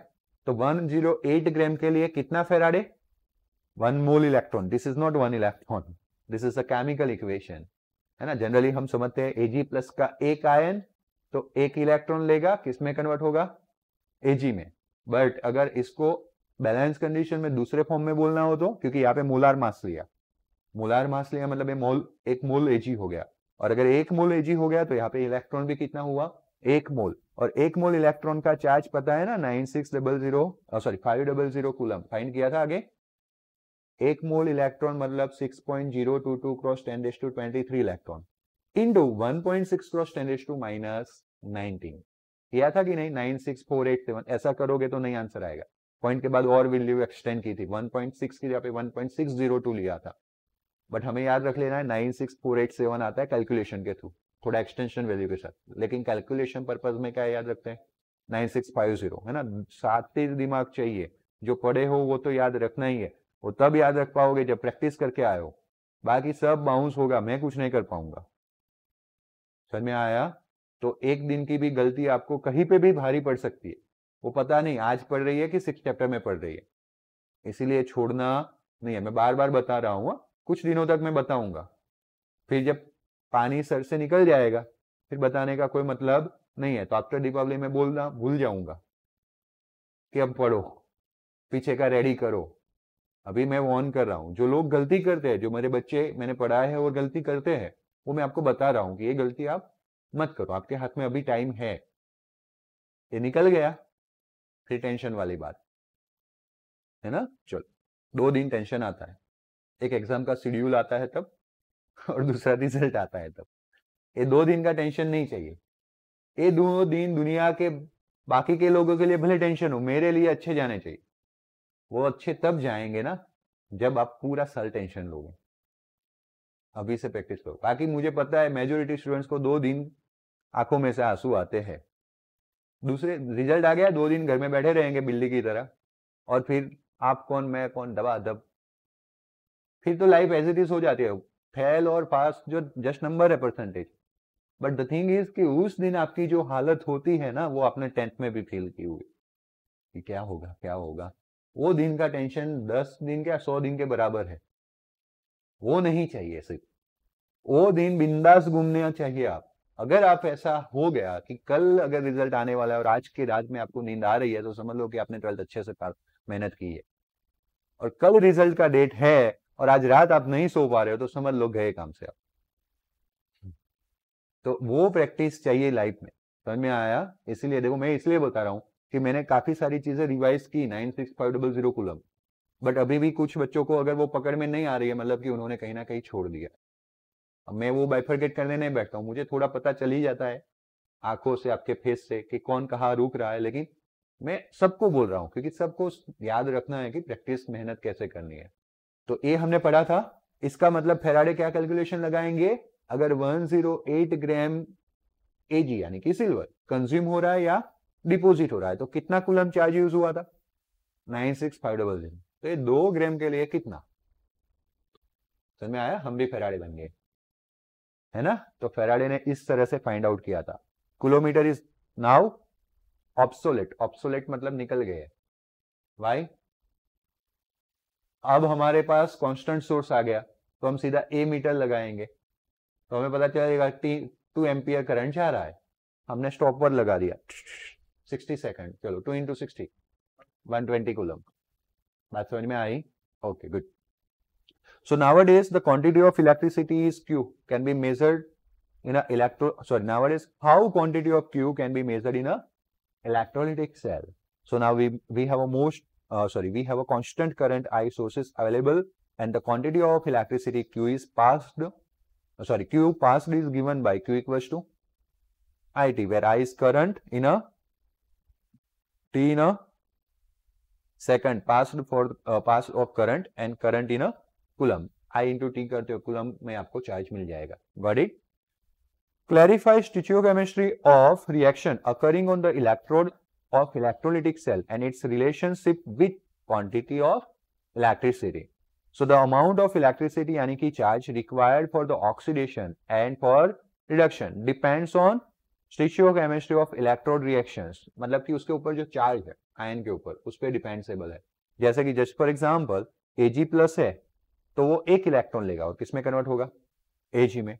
1 mole of electrons is required, listen carefully, but 1 mole of electron is required for reduction of 1 mole of silver ion. Okay, चलो, we know that charge of 1 mole electron is equals to, sorry मैंने mole गलत बोल दिया, 1 electron is equals to 1.602, मैंने वहां तक बोला था, अब आगे भी नंबर है देखो 6021 क्रॉस 10⁻⁻19 कूलम। एंड सो 1 मोल का चार्ज कितना होगा, Na से मल्टीप्लाई करेंगे, Na लिया 6.022 आता है, लेकिन 6.02, वैसे आपने 6.023 पढ़ा था 11th में, केमिस्ट्री में मतलब 12th में 22 आएगा, जहां जहां भी Na यूज करना है आगे के चैप्टर्स में हम 22 यूज करेंगे, बट बोथ आर इक्विवेलेंट, उसमें कोई ज्यादा माइनर सा फर्क, कोई फर्क नहीं है, माइनर सा है, तो दोनों वैलिड है रेफरेंस के तौर पे। दैट क्रॉस 10⁻23, तो मैं देख लेता हूं 1.6021 इंटू 6.02, तो 6.399, ऐसा क्यों है, 1.602 इंटू सॉरी 1.6021 इंटू 6.02, ओके, तो 96446 लिखूं मैं, 9.644642, बट जो चाहिए हमें वो नहीं आया, देखा, हमें 96487 चाहिए, क्या चाहिए, तो एक बार मैं वो 2 लेके ट्राई करता हूं, 6.022 क्रॉस 1.6021, यस आ गया, यहाँ पे 2 लेना है तो आपको मिलेगा 9.6478 आएगा फिर भी, ओके, 3 लेके ट्राई करूं, 6.023 इंटू 1.6021, तो भी चेंज हो जाता है, एग्जैक्टली है ना, हमने किया था तब ये 1 नहीं लिया था, तो अगर आप 6.022 इंटू 1.602 करोगे, 6.022 इंटू 1.602 करोगे, तो फिर आएगा 96472 आएगा, इंशॉर्ट कहीं पे भी मैच नहीं हो रहा है, तो लिखना ये है और दिखाना अलग है, ओके, इन लोगों ने क्लियरली वही दिखाया है, लेकिन हम 487 करेंगे, 27 नहीं दिखाएंगे, 96487, समझ में आया, okay, that much coulomb per मोल, क्योंकि 427 को 400 बोल सकते हैं राउंड ऑफ में, 500 तो नहीं बोल सकते ना, तो this quantity of electricity is called faraday and which is represented by the symbol F, and for the approximate calculation we use, देखो आया था ना, ए वाला वैल्यू आना चाहिए, और उसको हम अप्रोक्सीमेटली ये बोलते हैं, बात समझ में आया। एंड पता है आपको 11th में सिग्निफिकेंट फिगर्स पढ़ाया गया था, आप पॉइंट के बाद एक एक डिजिट चेंज करते हो ना, आंसर बड़ा बड़ा वेरी होता है, जैसे यहाँ पे देखो 6446 आया था, फिर थोड़ा सा वेरिएशन किया तो क्या हो गया, this is the meaning of significant figures. Actually में जब भी हम कैलकुलेशन करते हैं we have to be take care of significant figures, आपको 11th में सिखाया गया था कि अगर आप समेशन करते हो तो इसके मिनिमम समेशन का आंसर वो होना चाहिए जो मिनिमम सिग्निफिकेंट फिगर वाला हो, तो a प्लस बी किया, उसमें मिनिमम सिग्निफिकेंट वाला फिगर आया, फिर उसको सी के साथ मल्टीप्लाई करो कंसाइडर करके, तब रिजल्ट परफेक्ट आते हैं, नहीं तो फिर पॉइंट की वजह से उधर उधर हो जाते हैं रिजल्ट, बट फिर भी हमने वो जिस चैप्टर में पढ़ा उस चैप्टर के न्यूमेरिकल तक ही रखा, फिर छोड़ दिया, वैसे आगे भी कहीं आपको ध्यान में नहीं लेना है, but when you performing the experiment and recording the results and then those results are used for the calculation, तब आपको दिमाग में वो चीज रखनी है बड़े होके, भले 11th में पढ़ा है, बात समझ में आई, ओके, बाप रे किला बगासा खाधा तू, ध्रुव अकेला ने, काफी लोगों ने मास्क के नीचे कर लिया बट द थिंग इज हो सकता है, बट ध्यान दो 1 Faraday equals to electric quantity of 1 mole electrons, that is 96487 coulomb, known as 1 Faraday, approximately क्या बोल सकते हैं 96500, पॉइंट नहीं आएगा। Generally in an electrolytic reaction current is measured in a time is measured in a second, बात समझ में आया, and so electricity equals to quantity of electricity, total electricity मतलब quantity of electricity, that is Q equals to IT, and to calculate the required quantity of electricity produced product on an electrode, following steps should be followed, right, oxidation or reduction reaction occurs at electrode, कोई भी electrode पे जो reaction हो रहा है, अगर oxidation है तो एनोड पे और रिडक्शन है तो कैथोड पे, determine the required number of required quantity of Faraday based on the reaction occurs for 1 mole of product, जैसे कि अभी हमने देखा था कि Ag plus taking electron converts into Ag, likewise अगर Al प्लस 3 होता तो taking 3 electrons converts into converts into Al। तो 1 मोल एल्यूमिनियम प्रोडक्शन के लिए you require 3 Faraday current, electricity, not current, it is not current in a Faraday, Faraday मतलब की electricity, electric charge. तो for 1 mole production of aluminium required 3 moles of electron, that means 3 Faraday electricity. But for 1 mole production of Ag, you required 1 Faraday electricity, electric charge. बात समझ में आया? Okay, तो पहले हमने रिएक्शन लिखा, दूसरे में हमने निकाला कि कितना फैराडे इलेक्ट्रिसिटी चाहिए and calculate current m in ampere using which value. अब मुझे इतना पता चल गया कि मुझे 3 फैराडे करंट चाहिए। ओके मतलब कि मेरे लिए Q इक्वल्स टू 3 फैराडे, मतलब कि 3 इंटू 96500 कूलम, कूलम में कन्वर्ट हो गया है। और Q इक्वल्स टू दूसरा क्या होता है IT। मैं पता लगाऊंगा, कैलकुलेशन करूंगा एज ए इंजीनियर, केमिस्ट, मेरे बॉस ने दिया है कि भाई चलो भाई एल्यूमिनियम प्रोडक्शन करना है, बराबर, आपके पास हॉल हेराल्ड इक्विपमेंट्स है, आप मुझे कैलकुलेट करके दो कि मुझे 20 घंटों में 20 आवर्स में इसको प्रोड्यूस कर लेना है। तो फिर मैं क्या करूंगा, अगर मुझे 20 आवर्स में प्रोड्यूस करना है, सिर्फ 1 मोल ही दिया है, 20 आवर्स छोड़ देते हैं, 20 मिनट्स लेफ्ट कर देते हैं, 20 आवर्स बहुत बड़ा हो गया, तो मुझे 1 मोल यानी कि 10, एल्यूमिनियम का तो मास अलग होगा, चलो सॉरी, एल्यूमिनियम 1 मोल प्रोड्यूस करना है, 63.5 भी नहीं होगा, वो तो कॉपर का है, छोड़ो एल्यूमिनियम का भी याद नहीं है। तो एल्यूमिनियम मुझे कितना फाइंड करना है या कितना प्रोड्यूस करना है, 1 मोल। तो 1 मोल प्रोड्यूस करने के लिए मुझे कितना टाइम वो इक्विपमेंट चालू रखना पड़ेगा, या टाइम भी तो दे दिया है 20 मिनट्स के अंदर प्रोड्यूस करना है। तो अब मेरी कैलकुलेशन क्या होगी, how much current I have to pass through that cell. तो मुझे टी की जगह पे 20 मिनट्स जो सेकंड में कन्वर्ट करके लिखूंगा, क्यू मैंने निकाल लिया इन द कूलम, ये सेकंड जाएंगे नीचे, तो मुझे क्या मिल जाएगा, समझ में आया? This are the step of the numerical. हम इस चैप्टर में न्यूमेरिकल ऐसे ही करने वाले, दो होंगे, इधर आपको करंट फाइंड करना होगा अगर आपको मास दे दिया गया है कि कितना एल्यूमिनियम चाहिए, कितना Ag चाहिए, कितना कॉपर चाहिए, वो मास दे दिया गया है, तो आपको क्या फाइंड करना होगा, करंट, या तो फिर टाइम, टाइम दे देते हैं तो करंट, करंट दे देते हैं तो टाइम। इन शॉर्ट आपके पास 3 क्वांटिटी है, करंट, टाइम एंड मास। समझ में आया? मास एंड टाइम दिया तो क्या पास करना होगा, क्या फाइंड करना होगा, करंट, क्या फाइंड करना होगा, करंट। अगर करंट एंड टाइम दिया तो क्या फाइंड करना होगा, आपको बोलेंगे कि इतने टाइम के लिए इतना करंट पास किया, कितना मास मिलेगा, समझ में आया? और अगर आपको मास एंड करंट दिया हुआ है तो क्या फाइंड कर सकते हैं, 3 वेरिएबल है, एक ही रिलेशन से पूरा कंप्लीट हो जाएगा। स्टेप भी मैं सिखा दूंगा, उसके अलावा का कोई स्टेप करना नहीं है, चाहे दुनिया की कोई भी बुक पढ़ो, चाहे आई फाइंड करने को बोला हो, चाहे टी फाइंड करने को बोला हो, चाहे एम फाइंड करने को बोला हो, 3 इतने स्टेप करने हैं। मैं अभी करवा देता हूं, फिर न्यूमेरिकल में याद करने रहेंगे आपको। सबसे पहला स्टेप है Q इक्वल्स टू IT।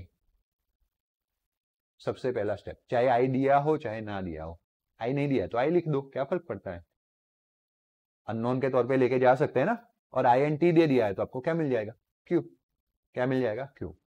ये मिल गया आपको करंट, वो पहले मिलेगा कूलम में, किसमें मिलेगा, कूलम में। जो भी वैल्यू आया कूलम में उसको 96500 से डिवाइड करो तो वो लास्ट में कहा मिलेगा, फैराडे। इन शॉर्ट आपको Q फाइंड करना है पहले स्टेप में, किसके अंदर, फैराडे के अंदर। फिर रिएक्शन, ऑक्सीडेशन रिडक्शन रिएक्शन, जिससे आपको N मिलेगा, how much electron is required, 1 mole electron, 2 mole electron, 3 mole electron. जैसे L+3 वाला है तो N इक्वल्स टू 3, Ag+ वाला है तो 1, कितना मोल इलेक्ट्रॉन चाहिए, बात समझ में आया? नाउ वहां से मैं मोल ऑफ सब्सटेंस फाइंड करूंगा। सेकंड स्टेप में रिएक्शन लिखूंगा, थर्ड स्टेप में मुझे मोल मिलेंगे सब्सटेंस के। मानो कि कॉपर के लिए न्यूमेरिकल है तो मोल ऑफ कॉपर, एल्यूमिनियम के लिए न्यूमेरिकल है तो मोल ऑफ एल्यूमिनियम। और वो मोल को भी मैं N से रिप्रेजेंट कर रहा हूं, लेकिन मैंने यहाँ पे नंबर ऑफ इलेक्ट्रॉन को भी N बोला है ना, तो मोल को मैं अभी N- बोल दे रहा हूं। That is nothing but Q, जो फैराडे में आया था डिवीजन में, N यानी number of mole of electron. समझ में आया? तो मुझे अगर मानो कि एल्यूमिनियम है तो mole of aluminium equals to जो करंट मैंने फैराडे में पास किया था, एल्यूमिनियम के लिए 3 चाहिए ना, तो वो करंट फैराडे में डिवीजन में 3, उतना मोल मुझे एल्यूमिनियम का मिलेगा। तो मोल ऑफ एल्यूमिनियम फाइंड करना, यहाँ पे न्यूमेरिकल खत्म। अगर मुझे मास फाइंड करना है तो आपको पता है ना, मोल का फॉर्मूला था मास ओवर मॉलिक्यूलर मास। तो मास क्या हो जाएगा, मॉलिक्यूलर मास से मल्टीप्लाई करो। तो अगर मुझे मास फाइंड करना है तो mass small m equal to, यहाँ पे मोल क्या है, N- इंटू क्या, मॉलिक्यूलर मास। ऐसे 4 स्टेप में न्यूमेरिकल खत्म। यही 4 स्टेप करने हैं, जो नहीं दिया है उसको अननोन रखते जाओ, क्योंकि अगर आई नहीं दिया है तो यहाँ पे आई दिखेगा, यहाँ पे भी आई दिखेगा, लेकिन यहाँ पे जब आओगे तो मास दिया होगा तो आई का वैल्यू मिल जाएगा। समझ में आया? और अगर आपका INT दे दिया है तो INT की वैल्यू होगी, यहाँ पे कोई वैल्यू मिलेगी, यहाँ पे कोई वैल्यू मिलेगी, जो वैल्यू आप यहाँ पे रखोगे तो आपको मास मिल जाएगा। मॉलिक्यूलर मास तो आपको पता होना ही चाहिए, वैसे दे दिया जाएगा, एल्यूमिनियम, कॉपर, सिल्वर। ओके, कुछ कॉमन है जो मैं याद रखवा दूंगा आपको। कोई डाउट? Okay,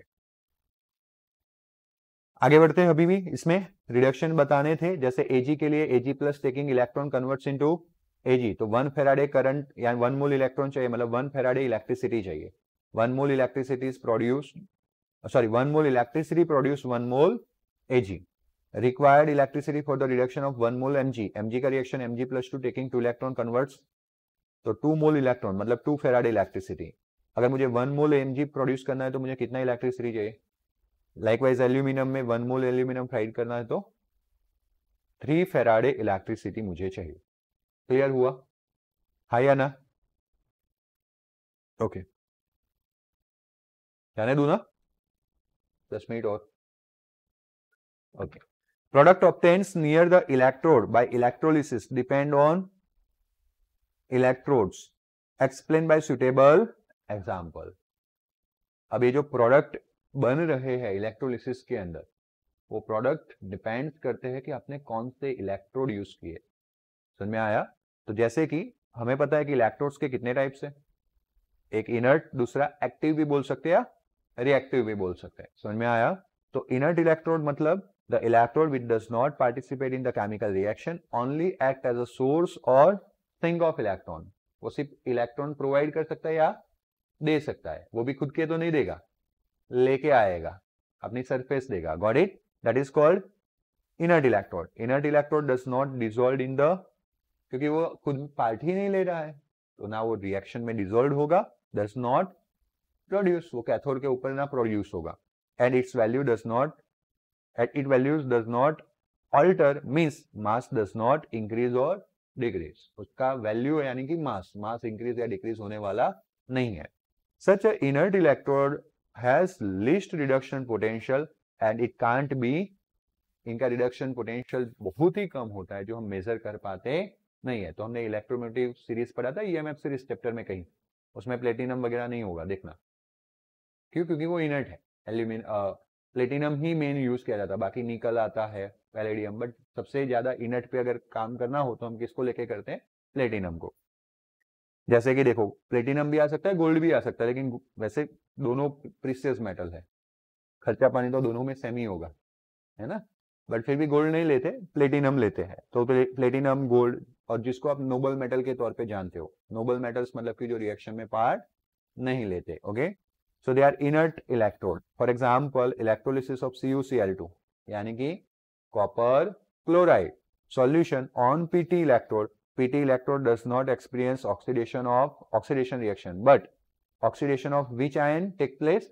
Cl minus। अब देखो आपने क्या किया, CuCl2 लिया, कॉपर क्लोराइड लिया, अब उसमें आपने क्या कर लिया, 2 प्लेटिनम इलेक्ट्रोड डाल दिए, अब आपने बैटरी भी ज्वाइन कर लिया, करंट पास कर रहे हो, मतलब पास कर ही रहे हो इलेक्ट्रिकल एनर्जी, तो वो अल्टीमेटली जाके कहाँ रुक रही है? केमिकल के अंदर, Cu+2 सॉल्यूशन के अंदर, तो उसको कुछ ना कुछ तो होना ही पड़ेगा। और एनोड कैथोड है तो ऑक्सीडेशन और क्या होगा? रिएक्शन। प्लेटिनम तो हो नहीं सकता, तो CuCl2 में 2 आयन है, Cu+2 Cl-। Negative ion oxidise होता है, इलेक्ट्रॉन लॉस करता है, पॉजिटिव आयन इलेक्ट्रॉन गेन करता है, उसका रिडक्शन होता है। तो अब ऑक्सीडेशन किसका होगा? जो किस में कन्वर्ट हो जाएगा? Cl2 gas. तो आपको वापस Cl2 गैस मिलेगा। बात समझ में आई? प्लेटिनम रिएक्शन में पार्ट लेगा नहीं, तो Cl- converts into Cl2 by losing 2 electron. बोलो गो doubt? This is all about inert electrode. अब रिएक्टिव इलेक्ट्रोड है तो उससे उल्टा उल्टा लिखना है। Electrode which take parts in the reaction are non reactive electrodes. When reactive electrodes take the part in the reaction, then due to the activation of their atoms, they get dissolved and in the solution or obtained. So their mass increase और पूरे के पूरे तीनों के तीनों sentence एकदम opposite है। Okay, और वही होना चाहिए जैसे copper, zinc and aluminium, they are the reactive electrodes. जैसे कि when electrolysis of CuCl2 solution is carried out in the electrolytic cell having the copper electrode on the anode, copper electrode experiencing oxidation reaction and form which ion? अब आपने electrode के तौर पे copper डाल दिया, तो एनोड पे जो कॉपर है ना, वो कॉपर खुद किस में कन्वर्ट हो जाएगा? Cu+2, और वो Cu+2 कहाँ जाएंगे? सॉल्यूशन के अंदर। समझ में आया? इसीलिए उसका मास कम हो जाएगा। तो which get dissolved into solution and Cu converts into Cu+2 by losing, and such type of reaction is not possible with platinum inert electrode, क्योंकि प्लेटिनम लेंगे तो वो रिएक्शन में पार्ट लेगा नहीं। बात समझ में आई? तो एक हो गया आपका इनर्ट, दूसरा हो गया आपका रिएक्टिव। बोलो कोई डाउट? कंफर्म? तो प्रोडक्ट भी चेंज हो गए, बराबर। यहाँ पे ये भी लिखा था products obtain near the electrodes by electrolysis depend on what. तो यहाँ पे प्रोडक्ट आपको क्या मिला? Cl2 गैस, और यहाँ पे खुद कॉपर इन्वॉल्व हो रहा है। क्या इन्वॉल्व हो रहा है? कॉपर, और यही Cu+2 कैथोड पे जाएगा, तो कॉपर डिपोजिट होगा। तो कैथोड पे वहां पे कॉपर मिल रहा था, लेकिन यहाँ पे देखो ये एनोड पे, एनोड का ही है रिमूविंग ऑफ इलेक्ट्रॉन, तो एनोड पे यहाँ पे क्या मिल रहा था? Cl2, और यहाँ पे एनोड में क्या मिल रहा है? कॉपर, Cu+2 एनोड डिसॉल्व हो रहा है। तो हम लास्ट में एक सेंटेंस लिखे, ओके लिखा ही है, द प्रोडक्ट ऑफ इलेक्ट्रोलाइसिस में बी डिफरेंट फॉर, वो भी एक्सप्लेन करना था ना, क्योंकि क्वेश्चन का हेडिंग भी वही था कि एक्सप्लेन करो विथ एग्जांपल। तो क्लियर हुआ? इलेक्ट्रोड चेंज करने से सेम सॉल्यूशन के लिए प्रोडक्ट चेंज हो गए। एक में आपको Cl2 गैस मिला, दूसरे में एनोड खुद डिसॉल्व हो रहा है। गॉट इट ना? Okay. Explain reduction reaction is possible with the higher E0 potential value. वैसे हमने पहले से ही EMF सीरीज में डिफाइन कर लिया है ना, कि अगर E0 वैल्यू ज्यादा होता है तो क्या होता है? रिडक्शन। और reduction of water is carried out near cathode in the presence of aqueous sodium. क्या बोल रहा है? कि हम वाटर का रिडक्शन कर सकते हैं नियर द कैथोड, अगर कौन सा प्रेजेंस है? एक्वेसियस सोडियम, NaCl होना चाहिए। Let me conclude, later on मैं कंक्लूड करूंगा। वैसे NaCl ही आएगा, एक्वेसियस सोडियम अकेला नहीं आता, क्योंकि सोडियम एंड वाटर का तो 36 का है, पता है आपको? सोडियम प्लस वाटर बॉम्ब फूटता है ना, यूट्यूब पे सर्च करना।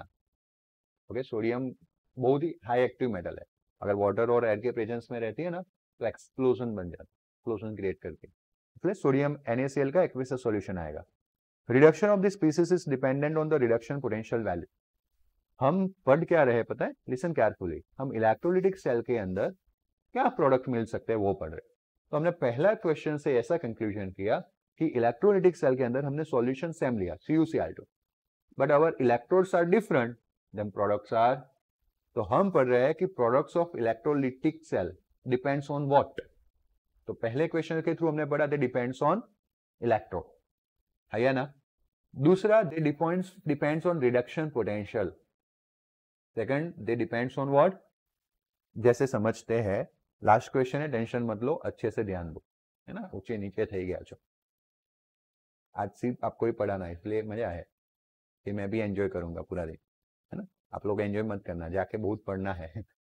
चलो listen, reduction reaction occurs on the surface of cathode. वो तो फिक्स है ना, कैथोड पे क्या होगा? Reduction. If more than one species are present near cathode. अब रिडक्शन किसका होता है?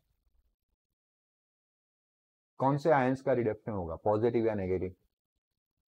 जो इलेक्ट्रॉन गेन कर सकता है, कौन कर सकता है? हाँ, तो पॉजिटिव आयन का रिडक्शन होगा। अब आपने एक्वेसियस सॉल्यूशन ऑफ NaCl लिया है। Listen, aqueous solution of NaCl को जैसे वाटर में डाला आयोनाइज होगा, Na+ मिलेगा। वाटर में भी पॉजिटिव आयन होता है, विच आयन?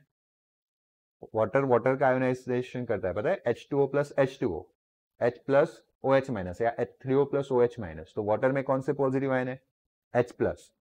वाटर में कौन से है? H+। और NaCl का कौन सा है? NaCl। मतलब कि अगर हम इलेक्ट्रोड, कैथोड एंड एनोड, मान लो कि इनर्ट भी यूज कर ले, कौन सा यूज कर ले?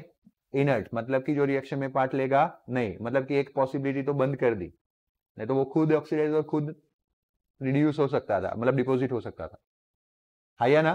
बट वो पॉसिबिलिटी तो बंद ही कर दी कि हमने दोनों इलेक्ट्रोड कैसे यूज किए? इनर्ट। बट फिर भी we have to another options for positive ions.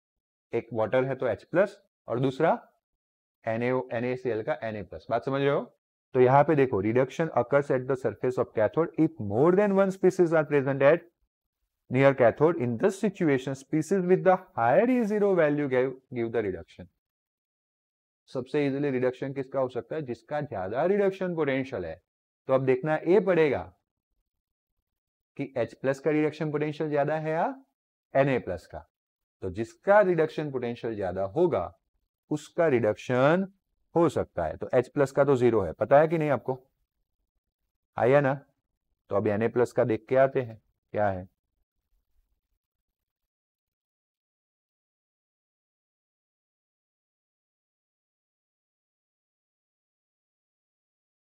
Era minus. अब बोलो 0 बड़ा या माइनस बड़ा? 0. कौन बड़ा? 0. मतलब आपने डिसाइड किया कि कौन रिडक्शन होगा. किसका रिडक्शन होगा? H प्लस का. किसका होगा? H प्लस का. समझ में आया ना? This is the use of electromotive या EMF series, electromotive force series. समझ में आया ना? वो आपके पास होना ही चाहिए. फिर आपके बॉस आपको एज अ केमिकल इंजीनियर या कोई भी इंडस्ट्रीज में आप गए बोलेंगे कि ये करो, और हमें ऐसा माइंड में था कि भाई सोडियम का Na प्लस का सोडियम मिल जाएगा, पर वहां पे तो क्या मिल रहा है? H प्लस का हाइड्रोजन गैस मिल रहा है. क्या मिल रहा है? हाइड्रोजन. तो लिसन केयरफुली कि NaCl converts into Na plus Cl minus, water converts into H plus and OH minus. तो दो केटायन आपको बताए गए. एग्जाम्पल के तौर पे एक्वेसियस NaCl सॉल्यूशन लिया आपने, एंड वहां पे Na प्लस आयन है NaCl का, H प्लस आयन है H2 का. दोनों के पॉजिटिव आयन आए, दोनों के रिडक्शन रिएक्शन लिखे, देखा आपने. और पोटेंशियल अभी मैंने बताया था टेबल में से, बाकी लिखा भी है, और आपको इस थियरी के लिए याद भी रखना है. -2.717 और ये 0. Since 1 and 2 reaction both are possible, the reaction which has a more E0 value gives reaction, and hence reaction 2 occurs near cathode, क्योंकि उसका पोटेंशियल ज्यादा है, 0. नेगेटिव से ज्यादा माना जाएगा. Got it? And H plus ion gets reduced and produce H2 gas. Which gas? So on a electrolysis of aqueous NaCl आपको क्या मिलेगा? H2 gas. बराबर. वैसे बेटा नेगेटिव आयन में भी 2 है या ना? अब इसमें क्या है पता है? Cl minus and OH minus converts into Cl2. मैं बैलेंस नहीं कर रहा हूं, जस्ट बता रहा हूं. Electron loss. ओके. अब ये OH माइनस है ना, OH minus that converts into, वो एक्चुअली में ऐसा होता है O2 minus and H plus, ऐसा होता है. तो this O2 minus converts into O2 plus, आपको H प्लस तो वैसे का वैसा मिलेगा by losing what? Electron. Okay. फिर इसको बैलेंस करेंगे. बैलेंस अभी छोड़ देता हूं कि करवा दूं. जैसा कि यहाँ पे 2Cl माइनस, तो Cl2 मिलेगा. ओके. और 2 है तो कितने इलेक्ट्रॉन मिलेंगे? 2. अब यहाँ पे क्या है पता चला कि ये O2 है, तो मुझे यहाँ पे कितना करना पड़ेगा? 2. तो H प्लस कितने मिलेंगे? 2 मिलेंगे. 2 ही मिले मुझे. ओके. Got it. और O2 और इलेक्ट्रॉन कितने? एक में से माइनस, एक ऑक्सीजन होता है ना तो -2 जाते हैं. O2 माइनस है ना, तो 2 ऑक्सीजन है तो कितने जाएंगे? 4 इलेक्ट्रॉन जाएंगे. कितने इलेक्ट्रॉन जाएंगे? 4. बात समझ में आया? हाँ या ना? अगर मैं इसको 2H प्लस से ऐड करूं तो वापस 2H प्लस यहाँ पे ऐड करना पड़ेगा, हाँ या ना? समझाने के लिए. क्यों? तो ये 2H प्लस 2OH माइनस क्या हो जाता है? तो ये वाटर का ऑक्सीडेशन रिडक्शन हुआ, कि वाटर अगर ऑक्सीडाइज होगा तो ऑक्सीजन गैस मिलेगा. कौन सा गैस मिलेगा? Oxygen. And 4H plus ion मिलेंगे और 4 इलेक्ट्रॉन मिलेंगे. ओके. अब काफी लोगों को ऐसा लगा सर ने क्या खेल खेला. वापस एक बार, OH माइनस आयन था, यस और नो? इसमें से 2 सेपरेशन होते हैं, O2 minus ion and H plus. This O2 minus converts into H plus as it is रहेगा, और एक O2 माइनस कितना इलेक्ट्रॉन लॉस करता है? 2. तो यहाँ पे हमने 2 लिए, मतलब कितना इलेक्ट्रॉन लॉस होगा? 4. तो इसको 2 करने के लिए यहाँ पे 2 कर दूंगा, तो H प्लस भी कितने हो गए? इतना क्लियर हुआ? ये एक रिएक्शन हुआ. लेकिन मुझे इसको 2OH माइनस के यहाँ पे वाटर में ही कन्वर्ट कर देना है. किसमें कन्वर्ट करना है? तो मैंने यहाँ पे 2H प्लस ऐड किए और यहाँ पे भी 2H प्लस ऐड किए. तो 2H प्लस 2OH माइनस मतलब 2 मॉलिक्यूल ऑफ वाटर, है या ना? तो 2 मॉलिक्यूल ऑफ वाटर अगर ऑक्सीडाइज होते हैं, मतलब इलेक्ट्रॉन लॉस करते हैं, तो कन्वर्ट होते हैं ऑक्सीजन में, 4H प्लस आयन में, और 4 इलेक्ट्रॉन. समझ में आया ना? रिएक्शन तो वही का वही है, जस्ट हम उसको आगे पीछे कर रहे हैं ऐड करके. पहले था वो OH माइनस का ऑक्सीडेशन बता रहा था, बट फिर मैंने पूरे वाटर मॉलिक्यूल का ऑक्सीडेशन बता दिया H प्लस ऐड करके. क्लियर हुआ? तो 2 चीज यहां पे भी है भाई. Cl minus and OH minus, इसमें ऑक्सीडेशन हो रहा है, क्या हो रहा है? तो ये दोनों में भी कोई एक को सिलेक्ट करना पड़ेगा ना। जैसे आप इस दोनों में से किसको सिलेक्ट किया? H प्लस को। क्यों H प्लस को सिलेक्ट किया? रिडक्शन पोटेंशियल ज्यादा है। तो यहाँ पे मुझे दोनों में सिलेक्ट करना है, तो मुझे वापस रिडक्शन पोटेंशियल देखना पड़ेगा, क्योंकि ऑक्सीडेशन पोटेंशियल का तो सीरीज है ही नहीं। ध्रुव क्या कर रहे हो भाई? ओके चल, क्लियर। तो अब मैं यहाँ पे रिडक्शन पोटेंशियल ज्यादा देखूंगा या कम? यहाँ पे मैंने हायर रिडक्शन पोटेंशियल का रिडक्शन हो रहा है ऐसा बताया था, तो मुझे यहाँ पे ऑक्सीडेशन हो रहा है ऐसा बताना है। तो रिडक्शन पोटेंशियल का वैल्यू कैसा होना चाहिए? ज्यादा या कम? कम होना चाहिए, ऑपोजिट हो जाएगा ना। ऑक्सीडेशन है तो रिडक्शन पोटेंशियल क्या होना चाहिए? कम। तो Cl का रिडक्शन पोटेंशियल कम होता है, तो बनेगा Cl2। मतलब कि एक आपको हाइड्रोजन गैस मिला, दूसरा आपको कौन सा गैस मिलेगा? अब बाकी कौन बच गया? और ये दोनों कंबाइन होके क्या बनाएंगे? तो इंडस्ट्री में NaOH, सोडियम हाइड्रोक्साइड, इस तरह से बनाया जाता है। और as a by product you will get the hydrogen gas, you will get the Cl2 gas, chlorine gas. वो बाय प्रोडक्ट है, मेन एम था NaOH production, sodium hydroxide production, but फिर भी मुफ्त में मिल गए हाइड्रोजन एंड Cl2। यानी कि केमिकल इंडस्ट्री है ना, एक प्रोडक्ट बनाने जाती है, दो प्रोडक्ट को बेचती है। Got it? मजा आ रहा है ना केमिस्ट्री के अंदर? बहुत मजा आ रहा है कि नहीं आ रहा है? मेरे को बहुत मजा आता है, इधर से इधर वो से वो क्या क्या बन जाता है। NaOH2O taking the electron converts into half H2, ए वाला रिएक्शन है, ए वाला। ओके, जैसे मैंने OH माइनस वाले को वाटर में कन्वर्ट किया था, late try and convert this into H2O। तो H प्लस को H2O में कन्वर्ट करना हो तो मैं क्या ऐड करूंगा? तो सामने भी क्या आ जाएगा? तो देखो ये H2O taking electron converts into hydrogen and which ion. बात समझ में आई? देखो H2O taking electron converts into hydrogen and, high या ना? अगर मैं पहला वाला रिएक्शन जो था उसको ऐड कर दूं तो Na plus H2O electron half H2 OH minus, ये तो ए वाला ही है, और उसमें था Na plus converts into Na, तो Na plus converts into Na। आया समझ में? ओके रुको रुको, कुछ कुछ कुछ ओके सॉरी माय मिस्टेक।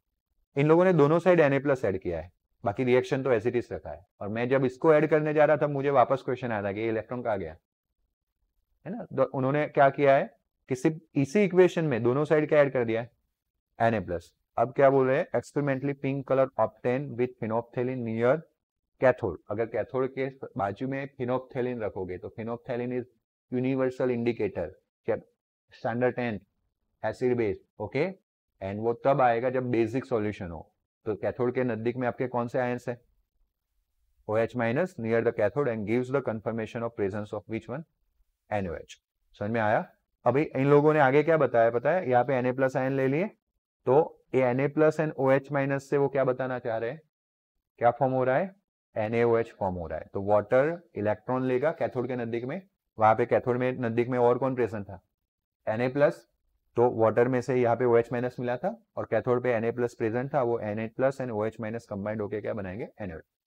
तो ये 1+2 नहीं है, ओके सॉरी, हाँ 1+2 गिव रिएक्शन 3। 1+2 को कैसे किया इन लोगों ने? 1 रिएक्शन को, अच्छा ओके, दोनों को प्लस किया, तो ऐसा हो ही नहीं सकता, ऐसा हो ही नहीं सकता। ओके, तो ये 1+2 वाला है ही नहीं। ये रिएक्शन कैसा है? एक्चुअली में अगर ये 1+3 है ना, सॉरी 1+2 है ना, तो एक्चुअली में 2 प्लस कौन सा है? OH minus. हमने 2 में दोनों साइड क्या ऐड किया था? ओके, तो हम ऐसा नहीं लिखेंगे 1+3, हम लिखेंगे ए वाला रिएक्शन लिखेंगे फ्रॉम 2। तो फ्रॉम 2 में मैंने क्या ऐड किया था? OH माइनस, तो दोनों साइड OH माइनस आ गया, तो ये आ गया था। और फिर इसमें दोनों साइड क्या ऐड किया मैंने? Na plus. ओके, अब यहाँ पे एक वर्ड है स्पेक्टेटर आयन। स्पेक्टेटर, स्पेक्टेटर का मतलब पता है? You are the spectator, audience, आया ना। तो अगर क्रिकेट का मैच चल रहा है तो जो स्पेक्टेटर है वो फील्डिंग करती है, बैटिंग करती है, वो वाली बैटिंग नहीं, वो वाली बैटिंग ओके, हाई या ना? करते हैं? बिल्कुल नहीं करते, वो ऐसे बैठे रहते। तो वैसे केमिकल रिएक्शन में जो आयन एज इट इज बैठा रहता है ना that is known as spectator ion. तो यहाँ पे Na प्लस आयन का कुछ नहीं हुआ बराबर, and that's why this known as a spectator ion. Produce near the cathode, मतलब कि किसके बारे में बात हो रही है, Na+। सिर्फ ये गलत है, उसको निकाल देना। Na+ is the spectator ions are produce near the cathode by the following reaction. Got it? तो भी नहीं बनता। इलेक्ट्रॉन अगर निकलेंगे भी ना तो सबसे ज्यादा कैपेबिलिटी इलेक्ट्रॉन को गेन करने की है वाटर की। वही तो देखा ना पोटेंशियल के कंपैरिजन में कि सबसे जल्दी इलेक्ट्रॉन पे तड़ाप कौन मारेगा, वाटर, मतलब कि H2O। तो H2O खुद कन्वर्ट होगा OH- में, हाइड्रोजन गैस निकाल देगा, लेकिन सोडियम को इलेक्ट्रॉन देने देगा नहीं। बट यही स्टोरी चेंज हो जाती है अगर वाटर बहुत ज्यादा है और NaCl के 2-3 क्रिस्टल है। तो अब क्या होगा, हम करंट तो पास कर ही रहे हैं, है या ना, इसको बोलते हैं डाइल्यूट सॉल्यूशन ऑफ NaCl। बात समझ में आया? तो पहले products are depend on electrode, number 2 products are depend on reduction potential, number 3 products are depend on concentration. अगर आपने वाटर बहुत ज्यादा और NaCl कम लिया है तो अब NaCl का बारी नहीं आएगा, जो भी होगा वाटर का होगा, तो hydrogen gas and oxygen gas मिलेगा। क्या मिलेगा? Hydrogen gas and oxygen gas. जो अभी आज तो सेमिनार खत्म, तो नेक्स्ट टाइम करवाऊंगा। और अगर आपने मोल्टन NaCl लिया, ले तो रहे हो NaCl, सिर्फ मोल्टन NaCl लिया, क्या लिया है, मतलब उसमें वाटर, तो कौन से दो आयन बचे, Na+ एंड Cl-। तो Na+ convert into Na sodium and Cl- convert into Cl2। तो सिर्फ मोल्टन NaCl है, you will get the sodium and chlorine product. समझ रहे हो? सेम मेथड है, सेम करंट पास करना है। अगर आपने सिर्फ मोल्टन NaCl लिया है तो आपको सोडियम एंड क्या मिलेगा, क्लोरीन। अगर आपने एक्वेसस सॉल्यूशन ऑफ NaCl लिया है तो there are 2 chance, concentrated, dilute. Concentrated लिया है तो NaOH, H2 and Cl2 are the product, जो अभी हमने एक्सप्लेन किया। और अगर डाइल्यूट लिया है तो वाटर का ही होगा, यानी hydrogen gas and oxygen gas. So देखो कितना जबरदस्त गेम हो जाता है, पता ही नहीं चलता है। और जो पढ़ रहे हो वो रियलिटी नहीं होती है, एक बात ये समझ के जाओ, ओके। जो पढ़ रहे हो वो रियलिटी में कुछ अलग ही चक्कर चलता है और कुछ जुगाड़ ही करने पड़ते हैं, बट वो सब फील्ड एक्सपीरियंस है। बट एक थियोरिकल एक्सपीरियंस आपका अच्छे से बनेगा एंड तब जाके आप फील्ड में जाओगे तो मजा आएगा। कोई बोलेगा कि इसमें एनोड कैथोड चेक करो, तो पता ही ना हो कि एनोड कैथोड क्या है, तो आप क्या कर पाओगे? बात समझ रहे हो? तो थियोरी पढ़ना इसलिए जरूरी है, और रियलिटी और ही कुछ होती है। रियलिटी में इतना सब इकड़ नहीं होता, पता नहीं कितना बड़ा होता है, उसमें के अंदर जा भी सकते हैं या नहीं, क्योंकि बहुत बहुत बड़े टैंकर्स वेसल्स होते हैं। अमोनिया का प्रोडक्शन का एक गांव जितना, सोसाइटी जितना प्लांट होता है। Do you know? हमें अमोनिया प्रोडक्शन थ्योरी में N2 + 3 H2 gives 2 NH3, बात खत्म। But the thing is very different when you go to industries, है ना। सोसाइटी जितने तो प्लांट्स होते हैं, एक तो बड़ा, एक 2-3 घर को कलेक्ट कर दो उतना तो नाइट्रोजन का कंटेनर होता है, वहां से एक पाइप निकलेगी, वहीं से वो एक पाइप निकलेगी। आपने अभी कालोल जाते हुए देखा है, राइट साइड पे केमिकल इंडस्ट्रीज है, वो गैस वाली सेट को बाजू में, बाहर से दिखेगा, आप जस्ट थिंक, मैं तो देखता हूँ तो सोच में पड़ जाता हूँ, इतनी सारी पाइप हैंडल कैसे करते होगे। But because as a engineer when you take in the industries, तो that is comes under your responsibility कि किस पाइप में क्या जा रहा है, आपको पता होना चाहिए, है या ना। तो अगर स्टडी करना हो तो 2-3 दिन तो उसी में चले जाए यार, कहाँ से क्या जा रहा है। But when you take the experience of field, जैसे आप अभी यहाँ पे एक्सपीरियंस ले रहे हो, वैसे फील्ड का एक्सपीरियंस आपके अंदर आएगा, तो आप अपने फील्ड में माहिर बनते जाओगे, एक्का बनते जाओगे।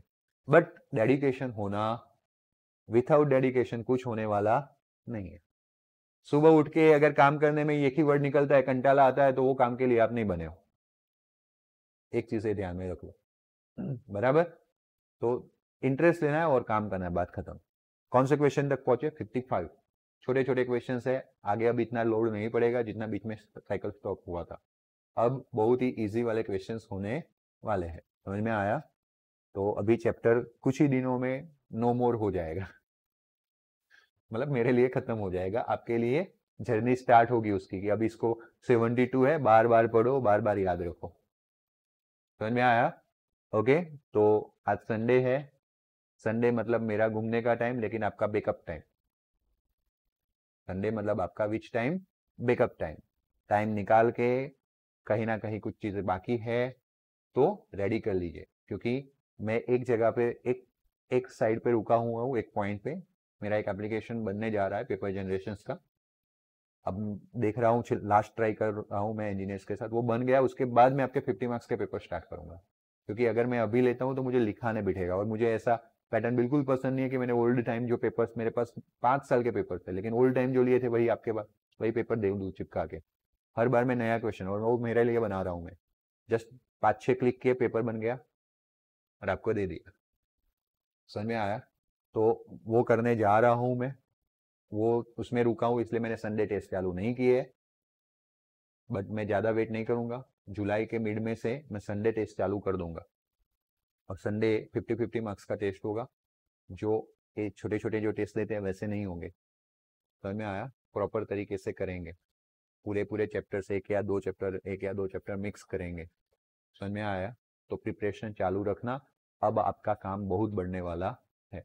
मतलब तब बढ़ेगा जब आप लास्ट डे पे करोगे, साथ में कर रहे हो तो बढ़ेगा नहीं। दूसरा, 50 मार्क्स का टेस्ट आता है, वो वही टेस्ट होता है जो आपने आगे छोटे छोटे टेस्ट दिए होते हैं।